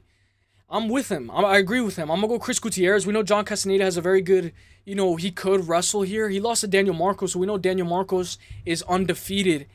Correct me if I'm wrong. And he beat Davey Grant. So how good is, a lot of people say that it was a very close fight. But he has wins over Davey Grant, John Castaneda, Adrian Yanez. Who we know in that Adrian Yanez fight, Adrian Yanez was fucking his legs up on Daniel Marcos' side. So I will say leg kicks are going to be a factor. Cardio is going to be a factor. I'm going to go the over 2.5. And I'm going to go Chris Gutierrez by KO or on points. I don't know if Chris Gutierrez has any submissions on his record. He has one sub in the first round. He lost by sub. A notable, like a red flag for me would be Chris Gutierrez when he lost to Song Yadong. When he had that 5-round main event, Chris Gutierrez versus Song Yadong. And Chris Gutierrez is holding him. It's the 5th round. And Song Yadong, he's like holding him down. And Song Yadong's trying to land some bigger shots, but he can't because Chris Gutierrez is kind of stalling. So Chris Gutierrez kind of does that. He kind of stalls. He kind of takes a little bit longer to get his flow state going. But once he's on, he has good leg kicks. The best performance from Chris Gutierrez was against Frankie Edgar. Frankie Edgar, that knee up the middle, he downloads data very well. And Frankie Edgar kind of lowers his head, and, you know, Corey Sandhagen was able to catch Frankie Edgar with that knee as well. So Chris Gutierrez capitalized on that and landed a good flash knee, put him out. And I think Chris Gutierrez should be able to win this fight by KO on points. I'm very interested in the odds because on FanDuel, they're not out yet. I don't think they're out yet. Not for this fight. But I'm going to go Chris Gutierrez. Let's go. Wait, on the run. Yes, let's go. They will never get me. Dude, parlay. I doubt that, parlay. I know you're cooking, bro. I know you're cooking. By the way, I think I'm gonna member up. Because those emojis have been hitting. He has a Buckley emoji. That's the thing that I miss most. I miss the emojis. Obviously, they're still here, but dude, I miss the emojis because only I can use it. Only I can use the emoji. Like, that's the only thing that I miss. Like, I miss the emojis. Hernanov. Let's go. Moneyline is later tonight, guys. AJ MMA Experts is going to be live on Moneyline. So if you guys want to see me later, Andrew. If you guys, Stream Elements needs to timeout. Facts. Shut up, Stream Elements. Shut up. Moneyline is going to be later. Mike Finch, MMA Experts, are going to do a recap on UFC 314. They're going to say their picks. They're going to say how it went. So I recommend you guys stay tuned for MMA Experts. It's going to be live later today. But Parlay, I was going to say, I know you make more than that, Parlay. Because, Parlay, you have been cooking, Parlay. I can't carry the whole team, but I try. Yeah, no, I'll be there. Andrew, I'll be there. Because, Parlay, thank you for making me a mod, bro. Because that was actually a very honorary moment for me. I was like, damn, Parlay, like, that was fucking sick. I can't carry the whole team. Let's go. I'm going to go Edward. 3027 Hernanov. Stream Elements needs a timeout. Facts. She's the only mod here. Hang on. Give me 1 second, guys.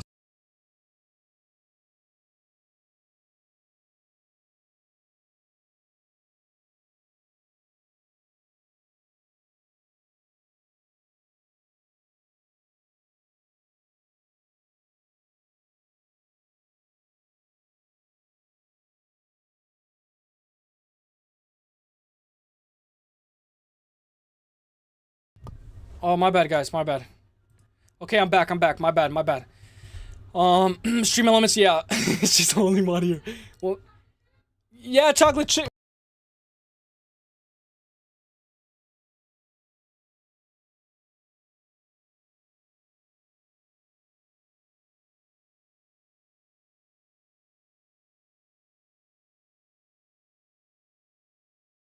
Bro, I'm back. My bad, bro. It's because of the ice cream truck. It's the ice cream truck. It's because I'm not monetized, Hernanov. I'm not monetized yet. May 15th. May the force be with you. Yeah, chocolate chip. Yeah, it's because, bro, I want a banana milkshake with chocolate sprinkles. What do you guys think of that? Does he have diarrhea? No, it's because of the ice cream truck. It's the ice cream truck. I have been leaving a lot. I've left the most out of... Dude. It's because of the ice cream truck. Yeah, the ice cream truck is there, so I'm like, fuck it, bro. Go get me a fucking ice cream. Go get me a banana milkshake with chocolate sprinkles. Banana milkshake, chocolate sprinkles. Let's go. When I go to Starbucks, you know what I ask for? I ask for, can I get a strawberry... What is it? A strawberry acai? Strawberry acai with a double chocolate chip... cake pop on the side. Hit that. Let's go. Banana milkshake. Yeah, let's go. Chocolate chip. Let's go. Banana milkshake. Ew, you don't like them, dude? Or Lane, sorry. I love banana milkshake. Pause. I love banana milkshakes. Banana milkshake. We put banana in there. Put the milk. Put sugar. Put chocolate sprinkles. Put everything. Put everything in there. All right. So I'm gonna go Chris Gutierrez. I'm going to go Chris Gutierrez by decision. I think he should be able to win this fight. I see the majority of people picking Chris Gutierrez, but if we're going to go John Castaneda, guys, plus 3.5. Shout out to Parlay. Parlay has been hitting with the spreads. You know the spreads, the plus 3.5. Dan Ige plus 3.5. Shout out to Parlay because this guy, I didn't even know what the spread was. Spreads have been hitting. I think the plus 3.5 for John Castaneda is very good. I'm going to go Chris Gutierrez for the win. Let's go, my guy. Let's go. Banana isn't a flavor? Yes it is, or no? You don't think so? I think banana's a very good flavor, or I don't know. Lane likes mayonnaise milkshakes. So there's strawberry milkshakes. There's banana milkshakes, chocolate milkshakes. I don't know what other type of milkshake there would be, but I love a banana milkshake. I know you guys have banana pupusas. All right, that's actually nasty. But we can put bananas on everything. But you know, I used to put banana in my Frosted Flakes cereal. I used to put bananas in my Frosted Flakes cereal, milk, and I know it sounds weird, but milk, banana, and Frosted Flakes. Lane likes a plain glass of milk. All right, so let's go up the card. Let's go up the card. Let's go up to coconut. Oh, coconut. Yes, coconut milkshake. There's so many different types of milkshakes. Strawberry, any fruit. Kiwi. Shout out to the kiwis.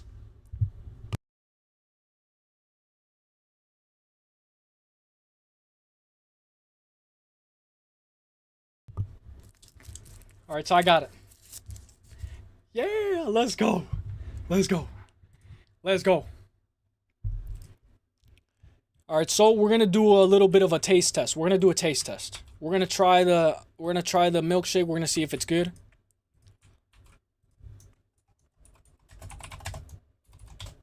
All right, so get your polls in. Roberto Romero. If you guys remember Roberto Romero, this guy is a dog. This guy went to decision with David Onama. He's tough. Okay.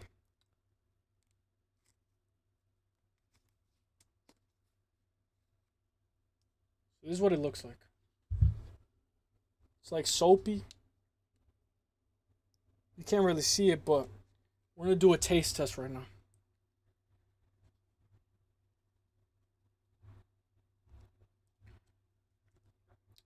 This is good. This is good. This is good. Hang on.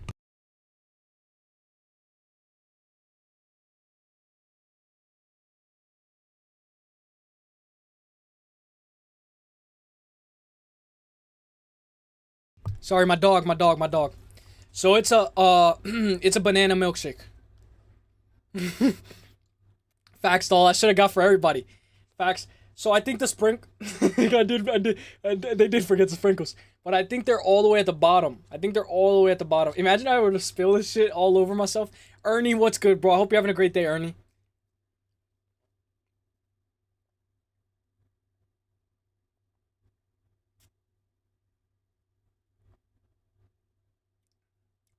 W Ernie. W Ernie. Let me catch up. Pupusa is a different story, prep. Facts.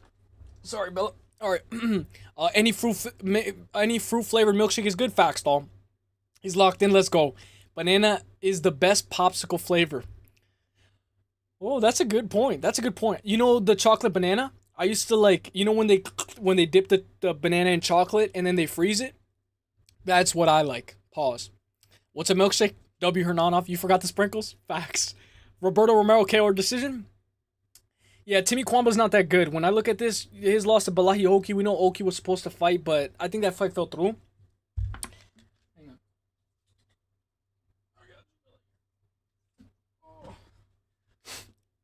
So we know that Balahi Oki fight fell through, I believe. Hang on.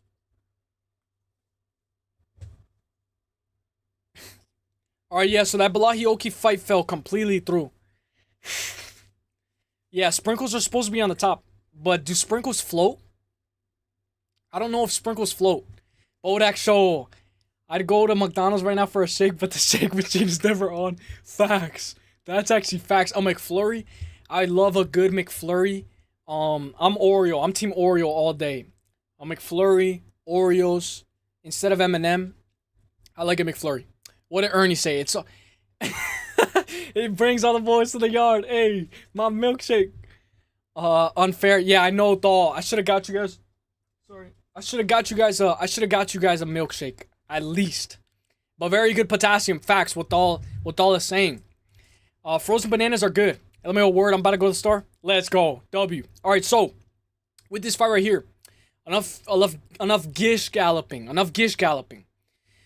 I like what Doll said. He said Roberto Romero back here on points. We saw that he had a tough UFC debut against David Onama. If you guys don't know, David Onama's also fighting on this card. He's fighting up the card against Giga Chikadze. So with this fight right here, guys, I would want to favor Roberto Romero. Majority of people are going Roberto Romero. 26 years over is 25. But he's... One thing we could say about Timmy Kwamba, though, is that this guy is tough. Like, it's hard to finish this guy. Like, he got finished by rear naked choke. He got finished by rear naked choke as well. So I will say, I like what Dawg's saying. By KO on points, double chance just in case. I'm very interested in seeing what's good, WMC. I saw you change your profile, right? Did you say something earlier? I don't know if I missed it. Oh, right here. Lane likes mayonnaise. Let's go. Yeah, the sprinkles should be on top, but I don't know if sprinkles float. Or maybe they do. Nothing floats in a smoothie. They too thick. No bananas, period. This is going to sound... Of course, this is going to sound so weird, but... Bananas are my main priority in, like, my main diet. I know that sounds kind of weird. Sorry. Bananas are my main priority in my main diet. Okay, so... I'm going to go Roberto Romero. I'm going to agree with Dawg. So I'm going enough Gish galloping. No more Gish galloping. Ernie changed his profile. I like it. I like his profile. It's good. No more Gish galloping. I got that from Vinny. Well, I don't know. Okay, I don't know if Bodak said Gish galloping first. I don't know who said it first, but I like that Gish galloping term. It's a very good term. Guys, Evan Elder's like a minus 400.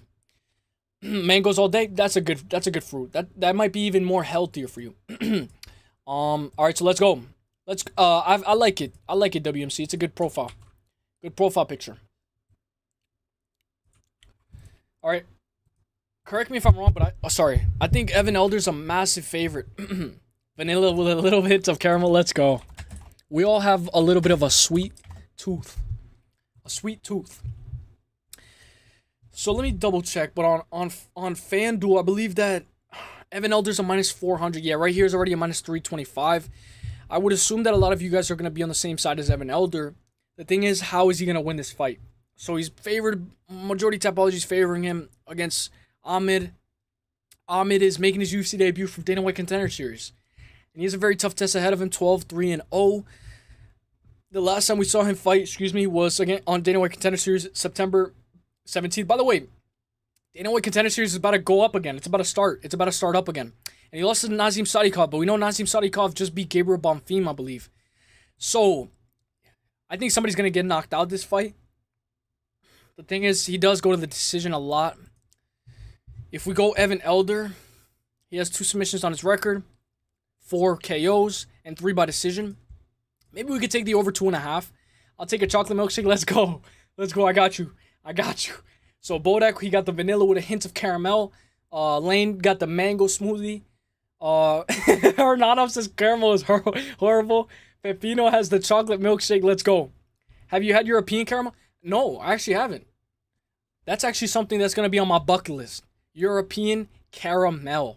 I know if there's anybody that has some good sweet treats, it's on that side of the world. Shawty, it's okay. Can you mail me some NYC shiesty pizza? Some shiesty Mexican pizza?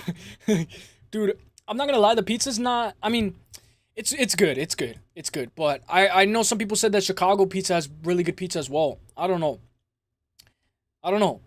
But yeah, I got you, Hernanov. I got you. So with this fight right here, I'm going to go Evan Elder. The thing is, do we go Evan Elder by KO on points or do we go by submission on points? Because if we look at Evan Elder's record, he does have 2 submissions, 4 KOs. I'm going to go Evan Elder. A little quick pick. I'm going to go Evan Elder by decision. Give me Evan Elder by decision. 29-28 after losing the first round. Let's go up the card. The GOAT. Guys, this is going to be my lock of the week. Matt Schnell. He's a minus 250. He's a very good lock of the week. All right, let me start at the poll. Matt Schnell versus Jimmy Flick.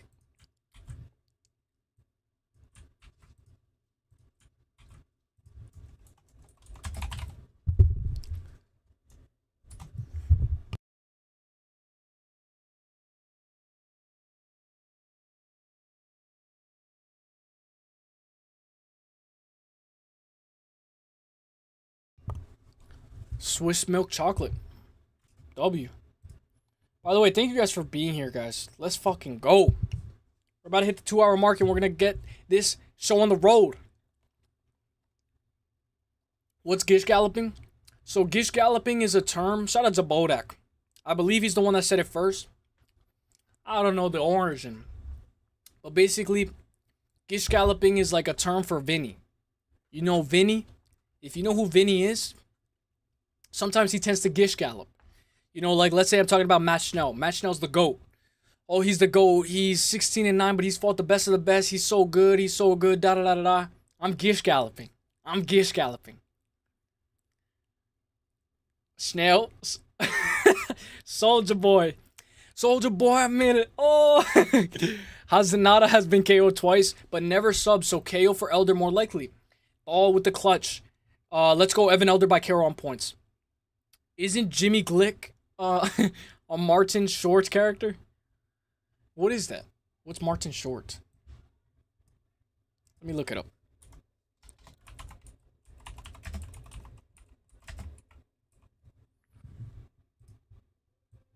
What the fuck? Oh shit. Oh shit. Damn. So this is what Jimmy Flick looks like. Damn. Alright.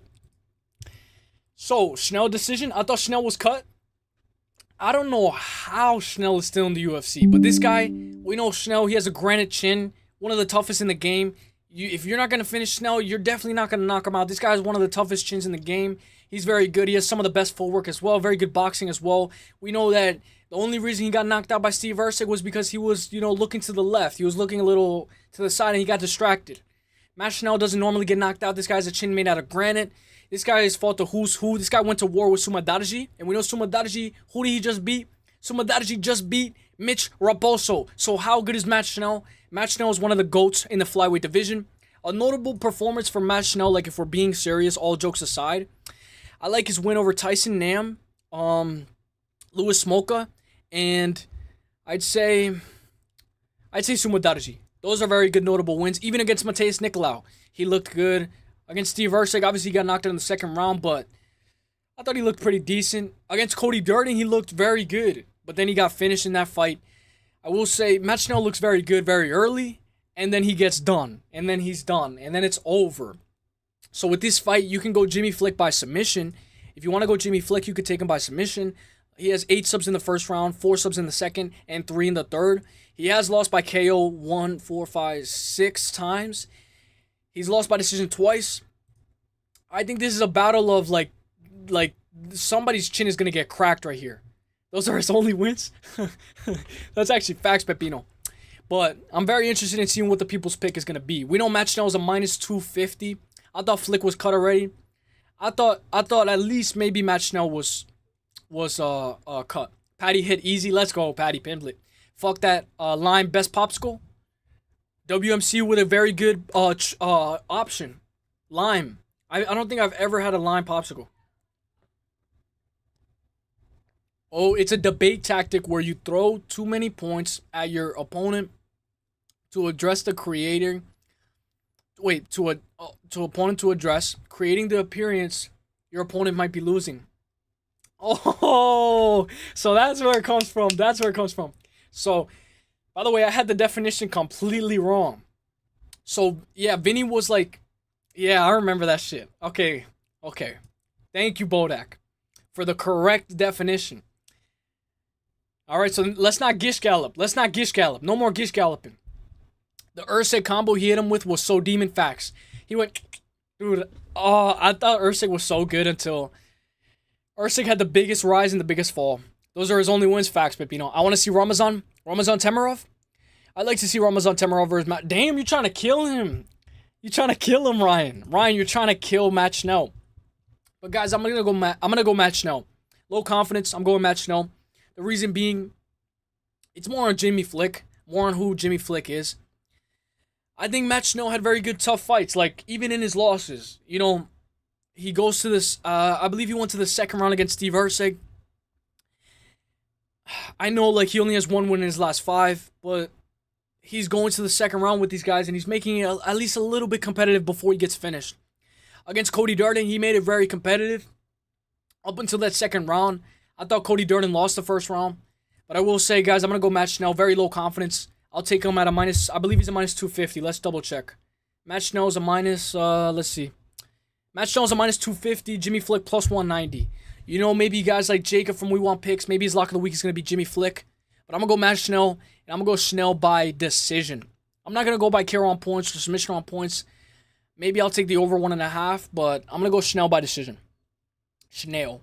Chelsea Chandler versus Jocelyn Edwards. Another very anticipated fight. The last time we saw Chelsea Chandler, she's a runner. She's a track star. You guys remember when Chelsea Chandler was running away from... Who was she running away from? Was it Norma Dumont? Chelsea Chandler was running. I think it was... Was it Norma Dumont? I don't know who she was running away from. Who was Chelsea Chandler running away from, guys? Alright, who wins? Temerov EZW, yeah. Ryan said definitely a split decision.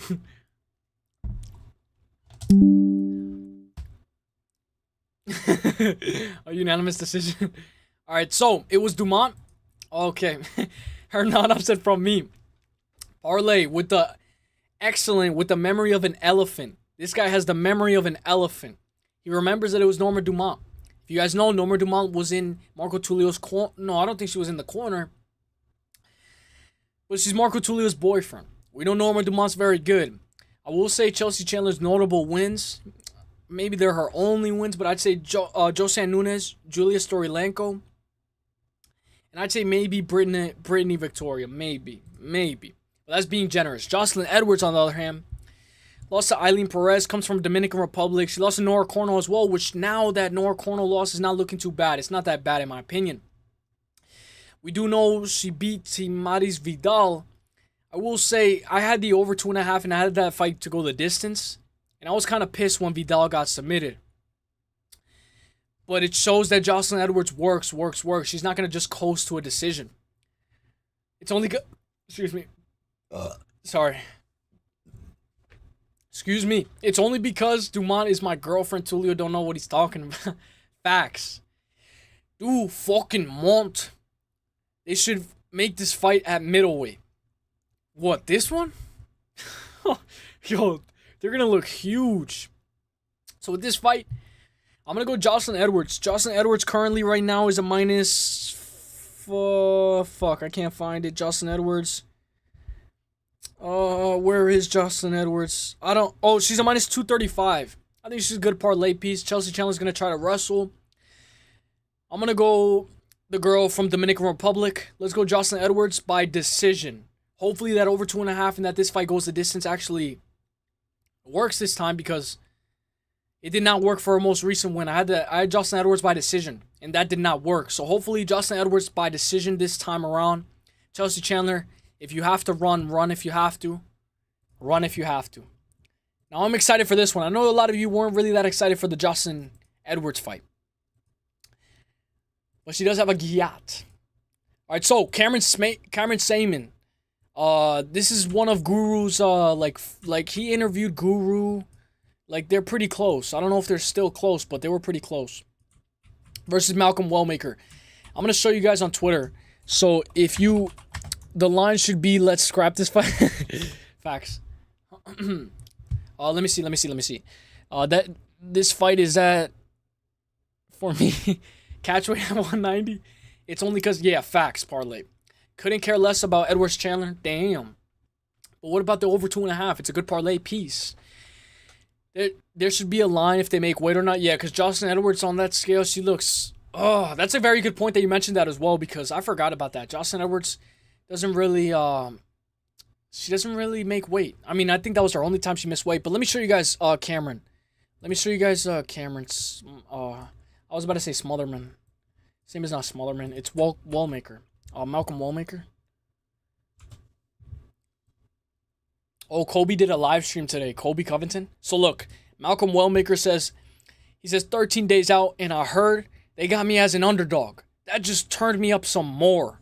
Shush emoji, devil emoji, coffin emoji. Can't wait to introduce myself to the world. This is Malcolm Wellmaker. He is not the underdog.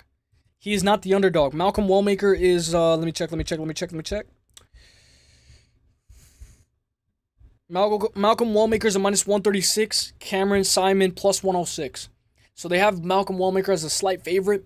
What Tulio might pull up? Yeah, stream it, bro. Stream it. Parlay. Stream it. So I started following Malcolm Wallmaker. I will say I'm very high on guys that come in like the way Malcolm Wallmaker does.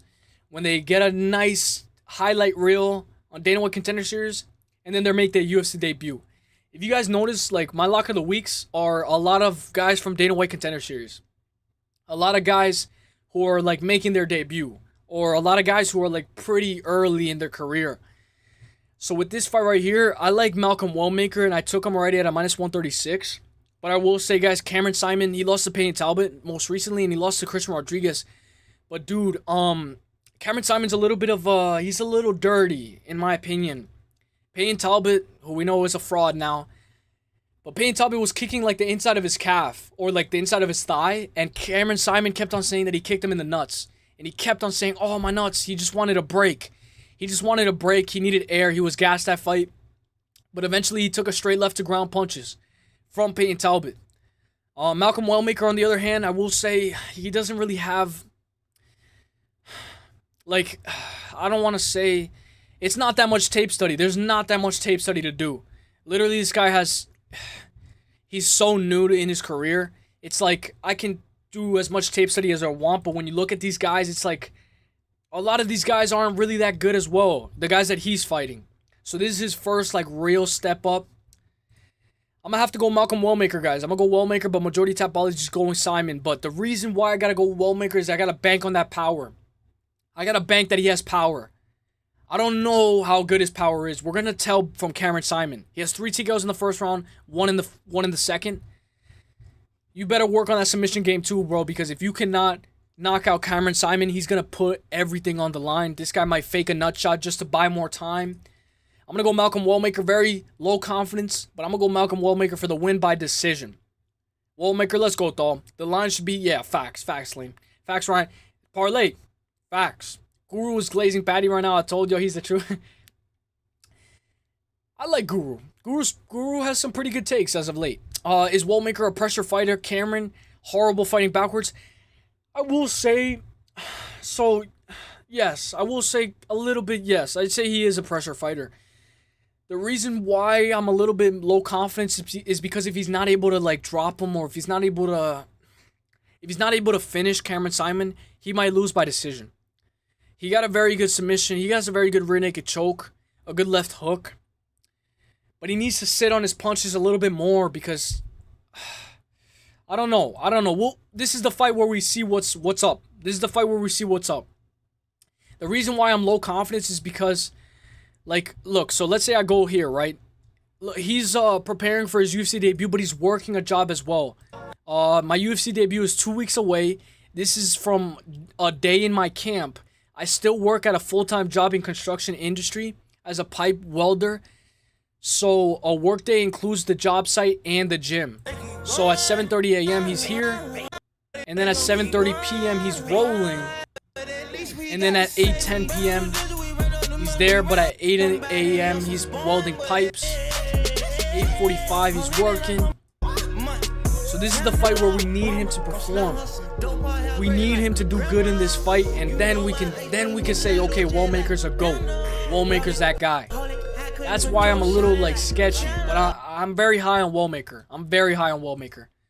But fuck, it might age like milk. I'm matching you on the banana smoothie, right? Let's go, dawg. Let's go. I will say, I'm glad you had one. I'm glad you got one. I'm glad that we were talking about food. Because it's very interesting to see what you guys like. Strawberry milkshake, kiwi. I'll see you later, dawg. I'll see you later. I mean, not dawg. Bodak Show, I'll see you later. Thank you for being here, dawg. I mean, Bodak Show, thank you for being here, Bodak. You're a GOAT. And when is going to be your next live? I think you'll be live Thursday, right? Correct me if I'm wrong. But I will be in your next live, Bodak. I will definitely be in your next live. Thank you for being here. We're just about to wrap up. Thank you all for being here. So let's go. Jacqueline Amorim versus Poliana Viana. We know this is going to be a pretty good scrap in my opinion. I got Jacqueline Amorim by sub. Jacqueline Amorim is a little bit of a Charles Oliveira cheater, kinda. I don't know what you guys want to say, but she does grab the inside of the glove very, very often. Against Vanessa Demopoulos, she grabbed the inside of the glove. She was holding her down. She was playing a little cheeky. But you know, Charles Oliveira was doing the same thing against Dustin Poirier. So I will say, you got to do whatever it takes to win, right? Polyana Viana, notable wins. First of all, W Polyana Viana. W Polyana Viana. I hope she never gets cut from the UFC. But notable wins for Polyana Viana, I'd say Amanda Ribas and maybe Carol Silva. Amanda Ribas and Carol Silva. Very good notable wins. She's 4-6 in the UFC. If she loses, she lost once by TKO. She lost twice by sub. And majority of the time, she loses by decision. I like Jacqueline Amorim by submission or on points. General knowledge, I think it is. I think the next quiz is going to be a general, like maybe about history or something. It's going to be a good quiz, though. I'm glad that Bodek Show was here. So with this fight right here, I'm going to go Jacqueline Amorim by submission.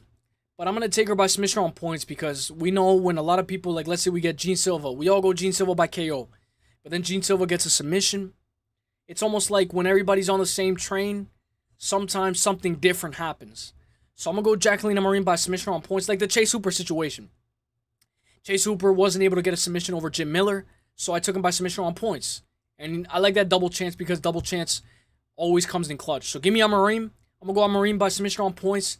Let's go Jacqueline Amorim for the dub. Let's go, my girl. Let's go. Randy Brown versus Nicholas Dalby. It's going to be another banger fight right here. I'm surprised to see Randy Brown as the favorite. I'm very surprised. Honestly, in my prediction vid that I'm probably going to drop Sunday, I'm probably going to I might pick flip. But I am going to be going, I'm going to have to go Randy Brown. I know a lot of you are very high on Nicholas Dalby. He is the cardio king. Polyana is cuter, so I'll bet on her, says every guy in the world. Facts. What's good, though, lesson? I hope you're having a great day. Amorim is solid? Yeah. So right now we're just talking about UFC Missouri, Garry versus Prates. So right now we're on the Randy Brown versus Nicholas Dalby fight. And with this fight right here, it's going to be a very tough test for Randy Brown because we know Randy Brown, so I'm the only one on Viana. I would assume, right? I would think because maybe 4 other people went Amorim. I would think, yeah. With Randy Brown, he does. So a notable win for Randy Brown is Muslim Salikov. Muslim Salikov was a banger win. We know Salikov just went out with a bang. He just knocked out Kanan Song with a spinning wheel kick. And damn, that was a crazy KO. So Randy Brown, very good win. Muslim Salikov is probably one of his best wins on his resume.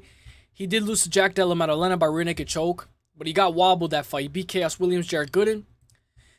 But, you know, sometimes he struggles with the younger guys like Brian Battle, but he did do good against Brian Battle. Nicholas Dalby, on the other hand, does extremely well against the younger guys. Look at how he looked against Renato Farkadinov. Some people gave him that fight. Against Gabriel Bonfim, Muslim Salikov, Wally Alvarez, Claudio Silva. They both have Muslim Salikov on their resume, which is a very good win. Daniel Rodriguez as well. I will say his win over Zaleski is very good. I have to rewatch this draw with Darren Till. I don't remember that. I really don't remember that. But if we are going to go Nicholas Dalby, just like parlay, take the plus 3.5. Take the plus 3.5. I'm going to go Randy Brown by decision. I like the over 2.5 in this fight. I like that this fight definitely goes the distance. So I'm going to say that this fight goes the distance. I believe Randy Brown is a minus 215. Nicholas Dalby plus 164. So I'm going to go Randy Brown at a minus 215. I think he's a good parlay piece. But the thing is, guys, I think that over 2.5 is going to be way more better. The over 2.5 is going to be better than Randy Brown by KO on points, in my opinion. Or maybe the over 2.5 might be juiced. But you guys know me, with the Patricio Pitbull and Yair Rodriguez, I said that this fight goes the distance. I prefer to take that. So I'm going to take that this fight goes the distance. I'm going to take the over 2.5, and I'm going to take Randy Brown by decision. Let's go Randy Brown for the dub. Let's go. Let me see what you guys are saying. Polyana, yeah, Amorim, solid facts. Randy Brown by decision. Wow, that's unexpected. Yeah. On the contrary, Lane, I tend to bet more on the masculine-looking women. almost always wins. Are you picking Viana? Yes. Randy beat Battle? Yeah, he did. It was a very close fight, though. Very close fight. I thought Randy was pretty close to beating Battle. Yeah, he was. It was actually a very close fight. Excuse me. I had Brian Battle as my lock of the week. And Brian Battle only started winning when he started clinching. He only started winning when he started clinching. And the fact that he needed to clinch to win that fight shows that Randy Brown turns these guys into wrestlers. Randy Brown has very good striking. So I think Randy Brown should be able to at least work for 15 minutes against Nicholas Dalby. So let's go. What did you say? I thought Randy was a pretty close. Yeah, I think so. Lane, she's very cute. Facts. Honestly, let's say like we do a tier list, right? We do a tier list on the cutest, like the cutest women. I'd have to put Veronica Hardy. I'd put Veronica Hardy. Jacqueline. No, what's her name? Polyana Viana. I know a lot of you might not agree with this, but Manna Farrat and Macy Barber. I'm gonna be in withdrawals all week. No NBA, no soccer today. No UFC this weekend. Damn, I'm surprised that there's no NBA. Usually there's a lot of NBA, like at 7 o'clock, 8, 9, 10.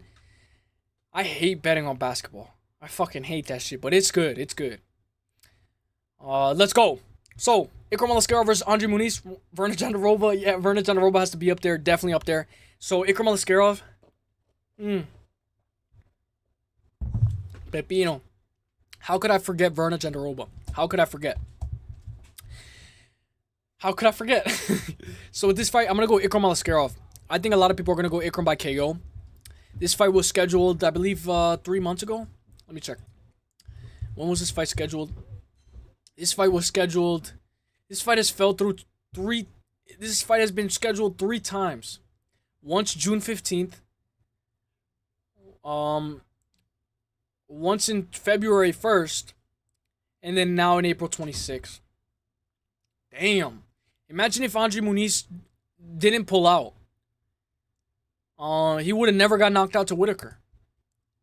So I blame Andre Muniz for Ikram getting knocked out to Whitaker. I'm a Real Madrid fan. If you know, you know. Is there soccer this week? No soccer this week. No soccer today. Maybe there's soccer today or maybe tomorrow or later this week. I know a lot of you guys bet on Messi, you know, Atletico Madrid, all that stuff. So it's going to be crazy. I'm going to go Ikram Aliskerov by KO. Give me Ikram by KO. I think he should be able to win this fight. Not only do I think he should be able to win this fight, but he should be able to knock out Andre Muniz. If he doesn't knock out Andre Muniz, he's going to be fucked. Because Andre Muniz is going to start to grapple. I don't want Ikram to look a little weird. A notable performance from Ikram Aliskerov is Wally Alves. Wally Alves, flying knee, just comes in and just takes him out. Phil Hawes. Phil Hawes, he went like this and he just like got highlight reeled. And Dennis Tululin. So I'm going to go Ikram Aliskerov by KO. Let's go Ikram by KO. I'm going to go what round? I'm going to go round 3. I'm going to go round 3 KO. I'm a round 3 guy. Let's go. Tomorrow, UCL, bet on Messi. Who's he going up against? Because it depends. Because Messi, he sometimes fumbles the bag a little bit. So let's go. Is this the Coleman event? No, this is the... Okay, we're up the card. We got 4 more fights left. 4 more fights left. Let's go. I think I'm going to be live tomorrow too, guys. I think I'm going to be live tomorrow. You a simp on soccer? I play it. I don't really bet it. The last time I bet it was when it was like the... I don't know if... It was like Portugal versus Argentina.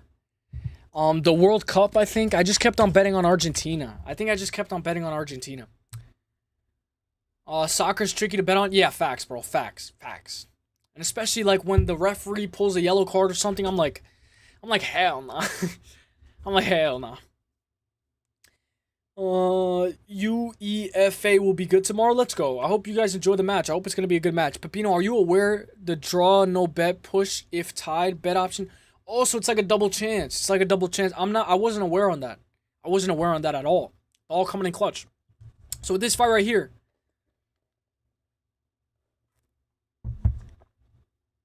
That's what a win, push, if tie is for Pep. Damn, I didn't even know that. All I see is like money line. I see draw, and then I see money line, and then I see like over 1.5 goals, over 2.5 goals, and I'm just like, oh my gosh.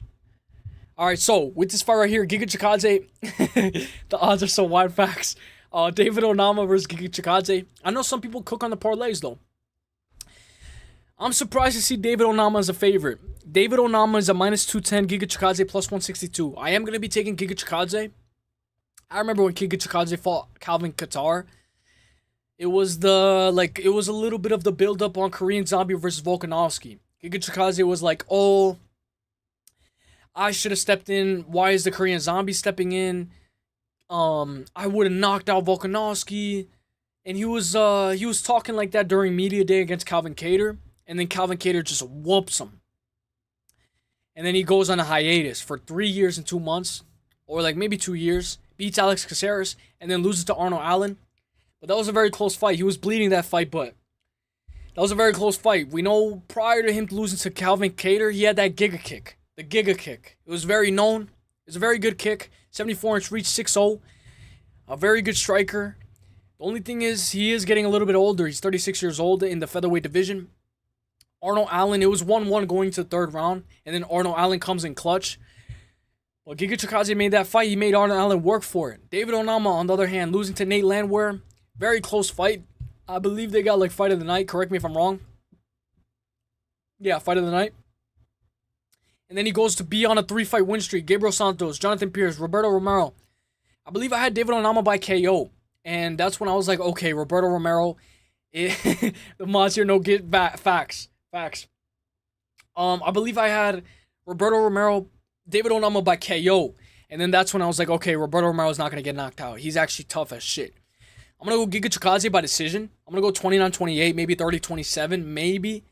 I hope Giga Chikadze can remind everyone what he's capable of, because prior to him losing to Arnold Allen, prior to him losing to Calvin Kattar, I think if you were to give him some tailored matchups, this guy would be in the top 5 of the featherweight division. Let me check what he is now.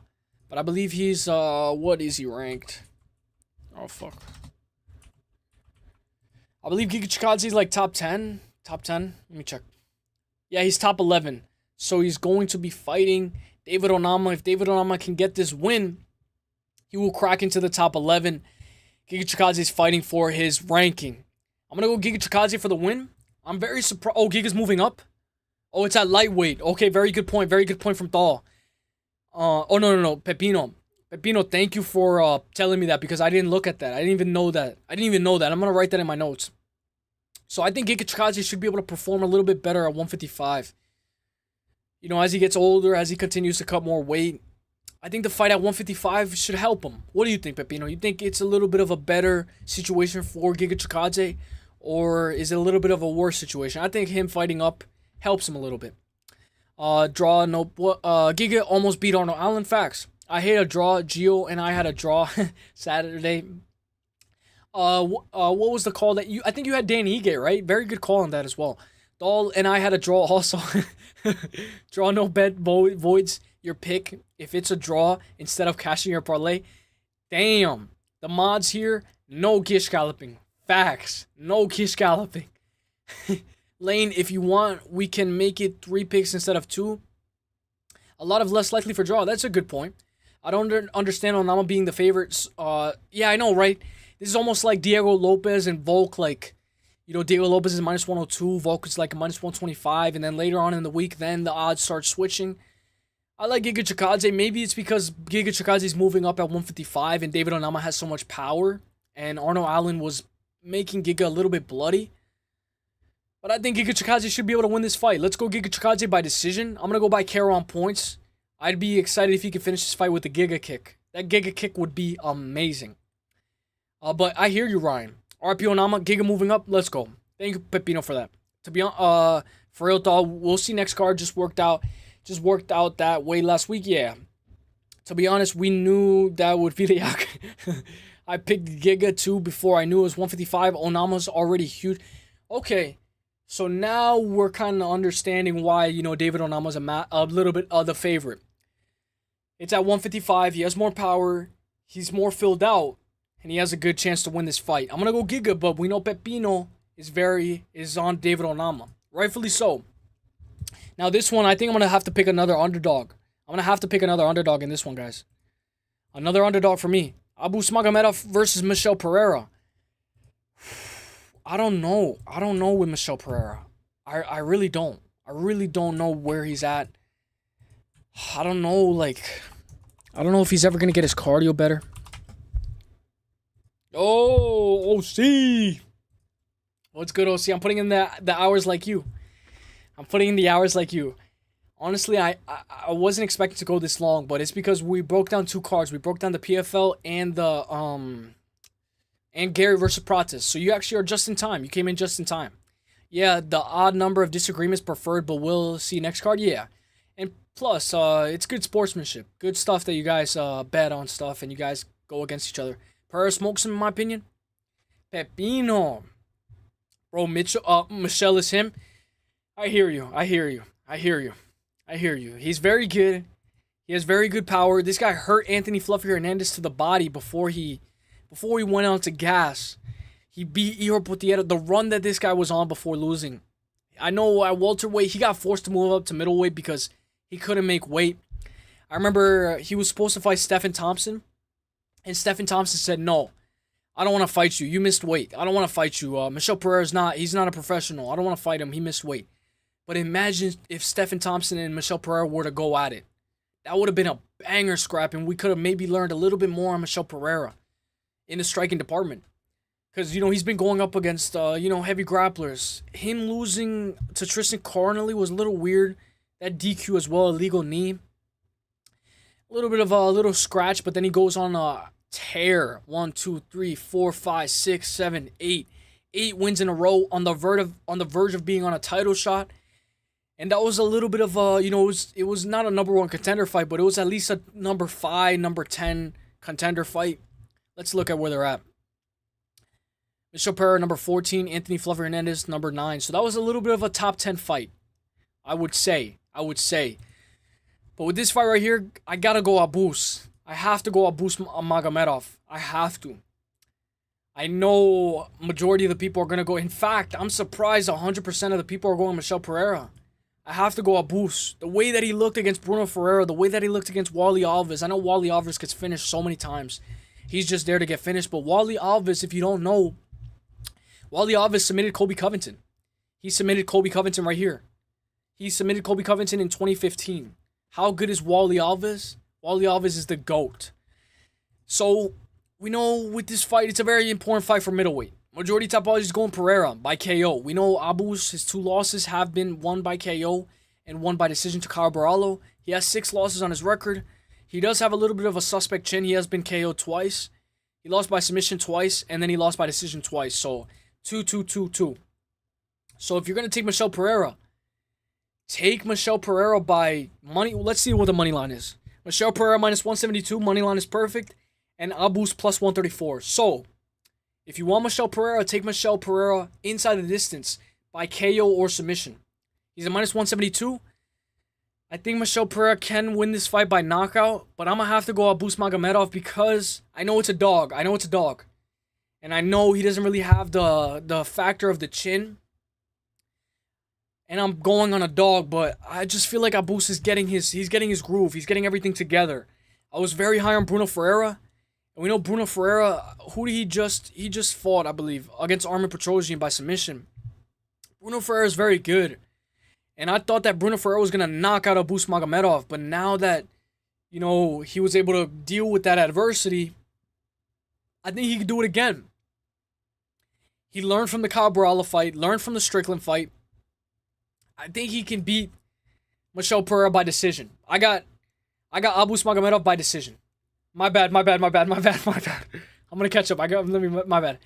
You had Gene, right, OC? Yeah, he did. I bet he did. I bet he did. Lane, Thal, let's go.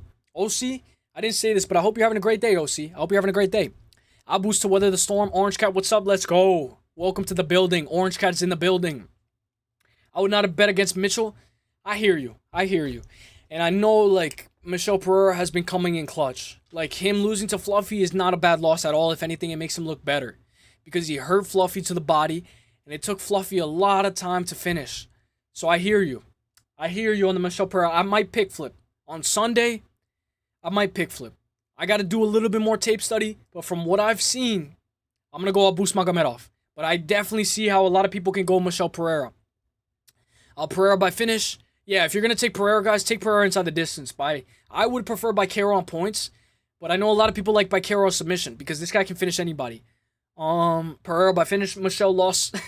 He lost me so money. Wait.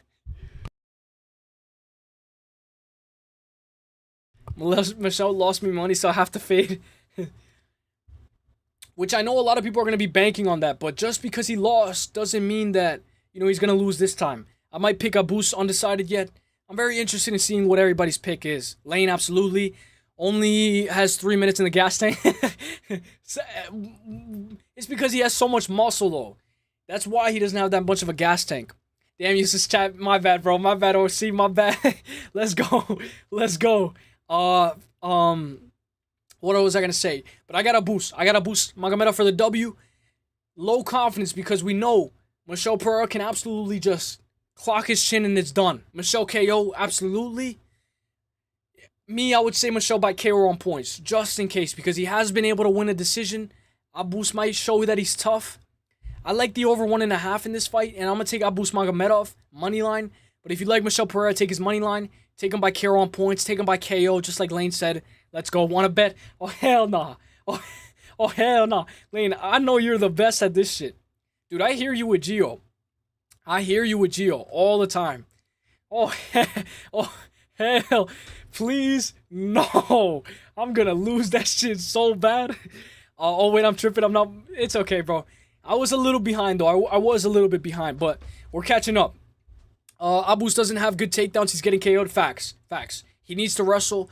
We know Michel Pereira has that good teep to the body. He has a good 1-2. He's very athletic. He might do a backflip. He might look athletic. He has very good leg kicks as well, which those can add up. And he can go up high, set up the high kick. I'm going to go Abus Magomedov, though, for the W. Low confidence, but I think we'll all agree here. So, the poll ends 50-50. Very good poll. By the way, thank you guys for being here, guys. As we are in the co-main event, just hit the like. That's the last thing that I asked for. The only thing that I asked for. I'm going to do a shout-out. I'm going to shout out everybody. Lord, spare me. Spare me. I hear Gio. I hear what Gio goes through, so spare me.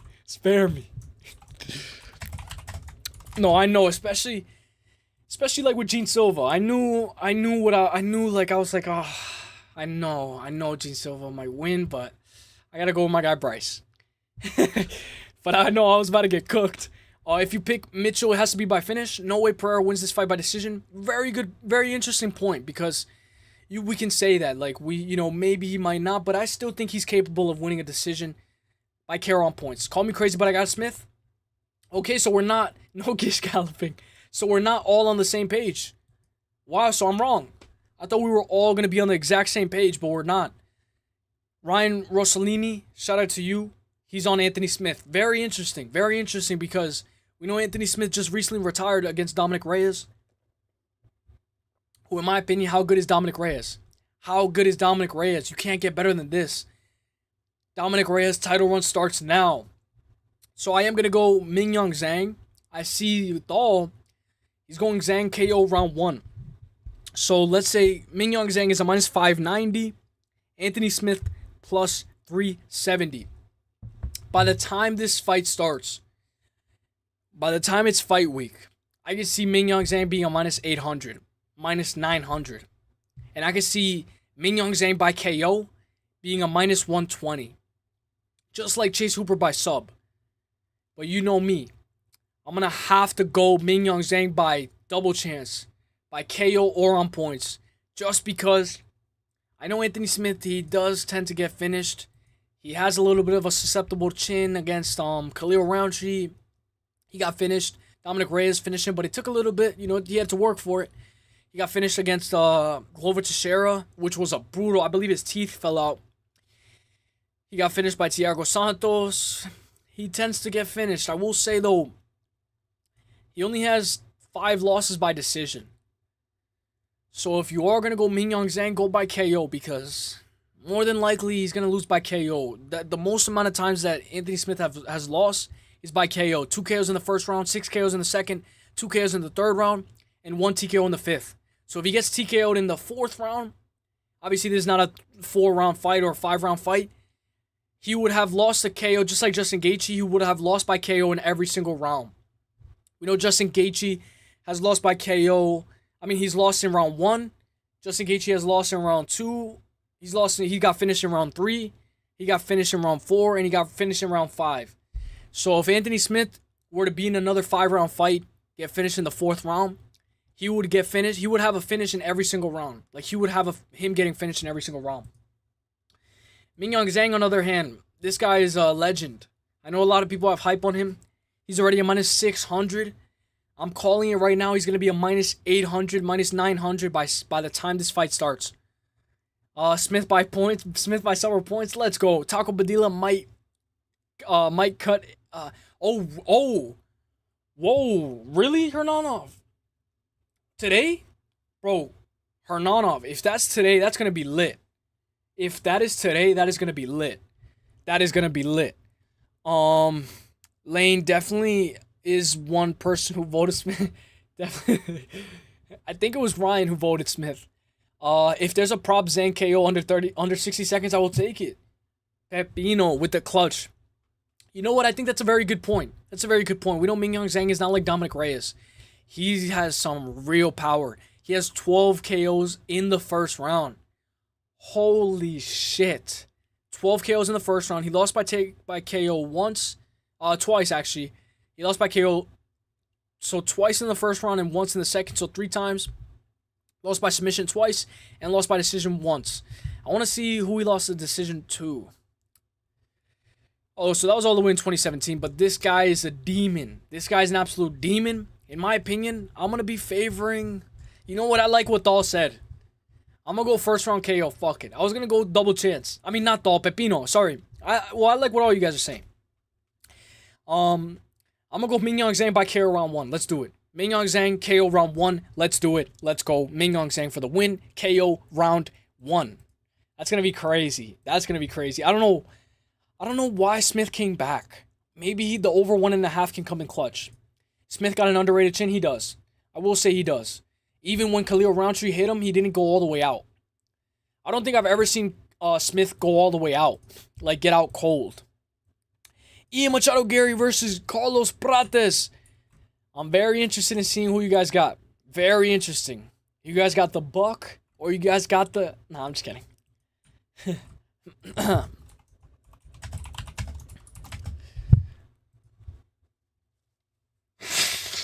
Thank you guys for being here, guys. Let's fucking go. This is probably one of my longest streams I've done in a while. I think this is my longest stream ever. Smith got an underrated chin. Let's go. Yeah, round 1 KO Zhang. Let's do it. Let's do it. Round 1. Smith is done. This is a gift from us to the UFC. Prates KO round 1, 2, 3, 4, and 5. Obrigado.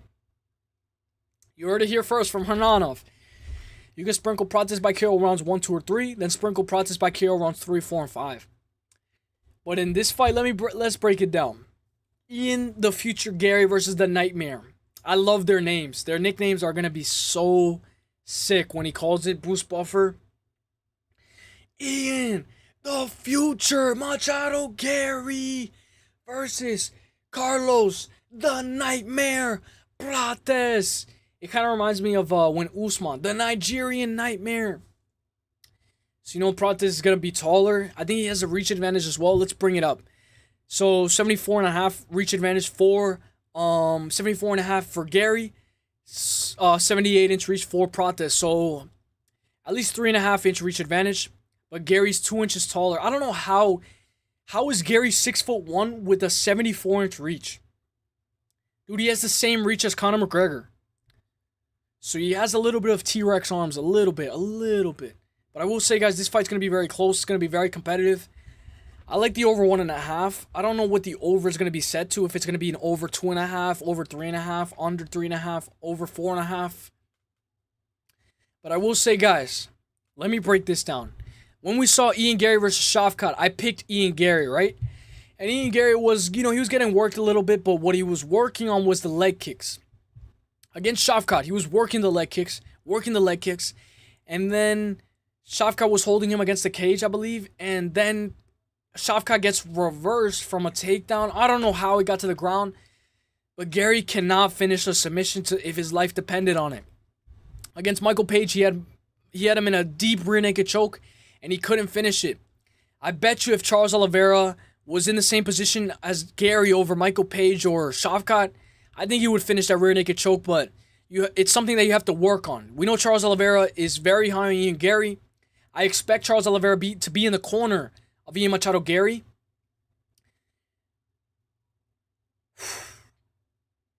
But Carlos Prates, man, you guys know I had the over 1.5. I had the over 1.5 with Carlos Prates versus Neil Magny. I had the over 1.5. Look at this. Look at this. So I had the over 1.5 for Neil Magny versus Carlos Prates. Neil Magny's doing so good. He's holding him. He's like stalling. He's looking weird. I'm like, yes, the over 1.5 is going to hit. And then he like ducks. And then when he ducks, he gets hit over the head. I thought that was fake. I thought that KO was so fake. Because of the way Neil Magny went down. Yo, what's good halftime? My bad, halftime. What's good halftime? Hope you're having a great day, my guy. Let's go. We're on the main event for UFC Missouri. I believe it's UFC Missouri. Yeah. Garry Machado versus Prates, April 26th, Kansas City, Missouri. Prates versus Garry. Get your vote in, get your vote in, get your vote in. If Garry doesn't get chinned, he might win by decision because he'll have more volume than Prates, and I think his cardio should be better. The Maz back, no Gish Galloping. Facts. No Gish Galloping. No Dude, I don't know why. I gotta fix that. I'll fix that. Like, I'll put the timer for a little bit more. W halftime. Let's go halftime. I hope you're having a great day, my guy. Let's go. Hanging with the boys. We got money line later. Yo, medio tempo. Let's go. What's good? Nah. Carlos Prates, easy. Oh, because I know you're on Garry, Ryan. I know you're on Garry. Guys, Gary's gonna win. It's transparent. We don't know. It's gonna be very close because the leg kicks. It's the leg kick factor. Carlos Prates has very sneaky leg kicks. Carlos Prates reminds me of Alex Pereira. The way he's so sneaky with his leg kicks. The way he's able to go up high, a knee to the middle. Like, Carlos Prates is very good, and especially over Charles Radke, guys. Look at the way he won against Charles Radke. This guy, beautiful knee to the body. I will say, guys, did you guys know that Carlos Prates got finished? He got finished on the regional scene. To a guy where he faked his name. Carlos Prates, he didn't have the right name on the regional scene, and he lost to a guy with a different name. Let me try to see if I can get it.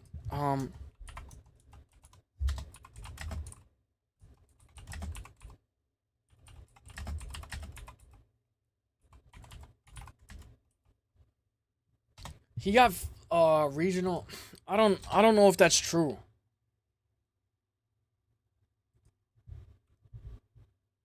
I don't know if that's true, but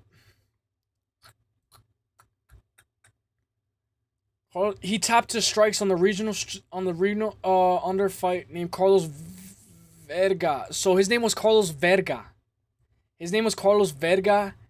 And he lost to him on the regional scene.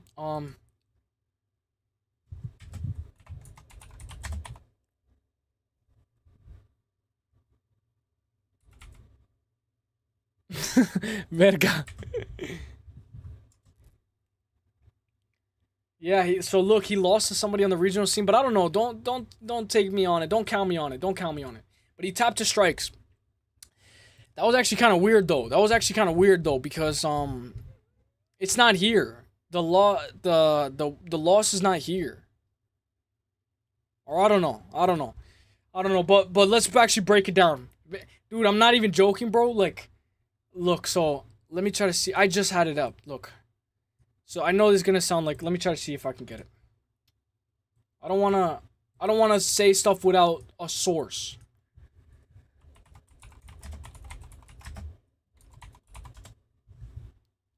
Okay, so he tapped his strikes.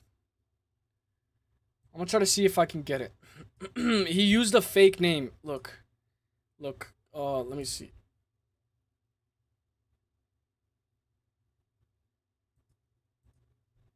So look. So I gotta like put it like this so I don't get So I'm gonna put it like.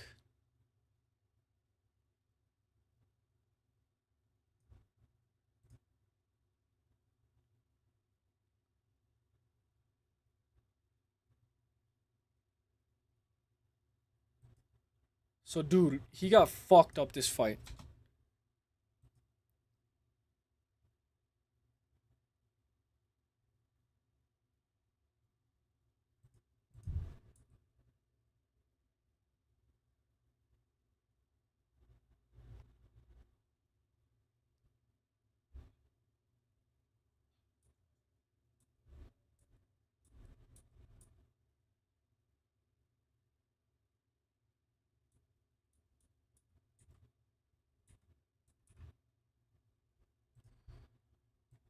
Alright, hopefully we're good.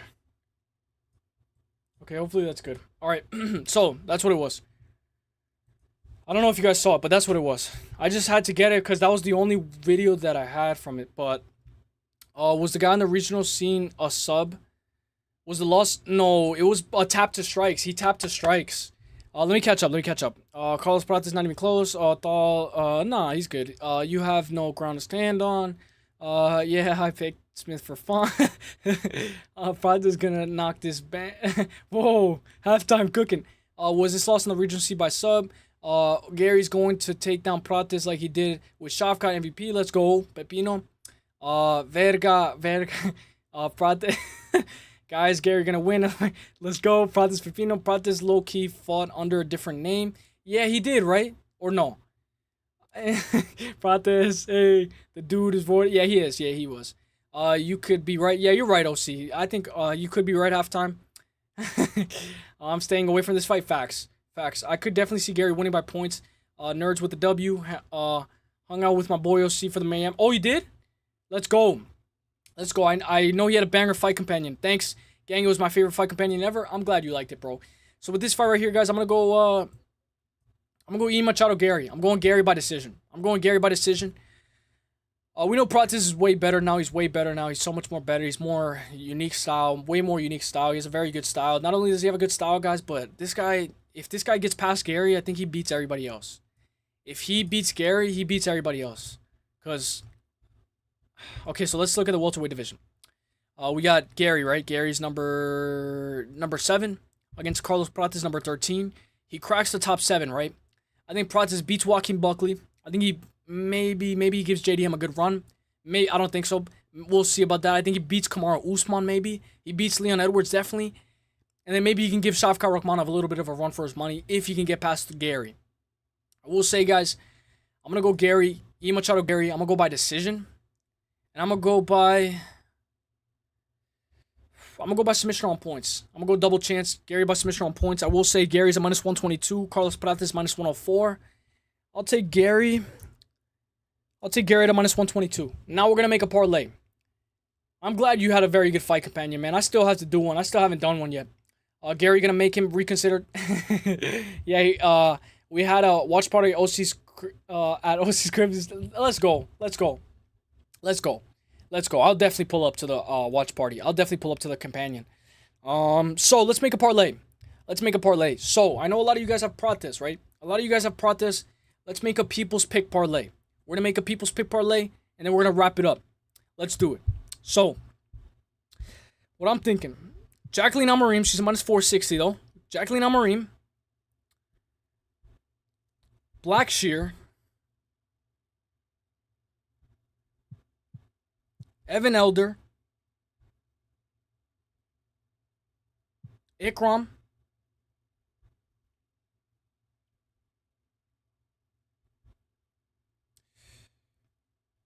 and Zhang. Okay, 5 leg. It's gonna be a little sketchy, but I'm gonna type it right now.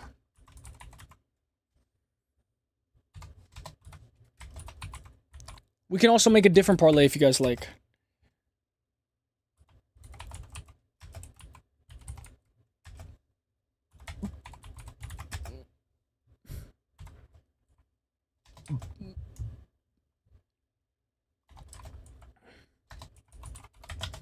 Okay. So it is a little bit juicy though. I mean, 5 leg Plus 160. I mean, you don't give no juice. There's no value. There's not really that much value. It's just plus 160. But I think it hits. This is nothing like you guys don't have to tail it. You guys don't have to tail it or nothing. It's just for me to see back if it hits or not. For after Saturday, April 26th, I'll check this back and I'll see if this 5-leg hits or not. Thanks, gang. It was my favorite companion. Let's go. Gary, gonna make him reconsider. Let's go. Yeah, we hit up. Let's go. Let's go. So, with this, guys, I am going to wrap it up. Let's go. We had an absolute amazing stream, guys. An amazing banger stream. So I'm going to wrap it up. But I will say, guys, I'm not going to wrap it up without shouting you guys out. So I'm going to hit the music. If you guys have any questions, I'm willing to answer them right now. Obviously, we have a week. No UFC, so I might be back tomorrow. I will see you guys tomorrow. I'm going to hit you guys with the outro music. And let's get it. It's a break week. Hit the bell so you never miss out. Normally, I would be like, oh, my 6 best bets in lock of the week comes out tomorrow. But I think I might just go live a little bit more this week. So, let me get the music. And I'm out. Hope you guys have a great day. Hope you guys have a great week. Hope you guys have a great weekend. And as always, God bless. The best is blessed, baby. And I hope you guys have a great weekend. I'm going to shout you guys all out. Gary's going to win. Dude, if Prates knocks him out, these people are going to remember. People are going to remember, so be careful. Not everything is a lock. But I know what you're doing, my guy. Let's go. I appreciate everybody for the picks. I'm going to do a quick recap. Damon Blackshear for the dub. Chris Gutierrez for the dub. Roberto Romero for the dub. Evan Elder for the dub. We could probably put him in a parlay. Matt Schnell for the dub for me. Justin Edwards for the dub. Over 2.5 might be clutch. Malcolm Wallmaker, but low confidence because of the UFC debut. I'll hit it right now. HEREEE for the dub by submission. Randy Brown. Ikram Alaskarov by KO, I'd say. Giga Chikadze. The people's pick, though, it was very close. The people's pick is Michelle Pereira, but I'm going Abus Magomedov. Michelle Pereira might win that fight. Ming Young Zhang, the people's pick. I believe we're all going KO first round except for Ryan. And then Ryan's going Gary, and the people's pick is Carlos Prates. So, I'm going to hit the music. Let's go. Oh, my head's a dog.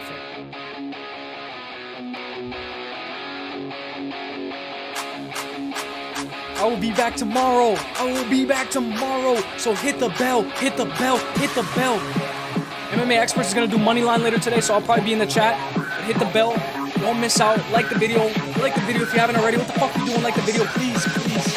And I'll see you guys in the next one. I'm going to shout you guys all out. So let's fucking go. Obviously, we don't want the music to be too loud. Let's go. I'm Marine sub. Let's go. Let's go. Let me see the chat if I missed anything. W Pepino, thank you. If Prates knocked out Gary after watching UFC, let's go. Team Prates, let's go. Let's go halftime. So let's go. Shout out to Lane. Shout out to Hernanov. Shout out to Western Mass Climber. Shout out to Bodak Show. Shout out to Pepino. Shout out to Parlay Princess. Shout out to Grimy. I'm still riding high. I missed it, but shout out to Grimy. Grimy, I hope you're having a great day. I don't know how I missed that chat.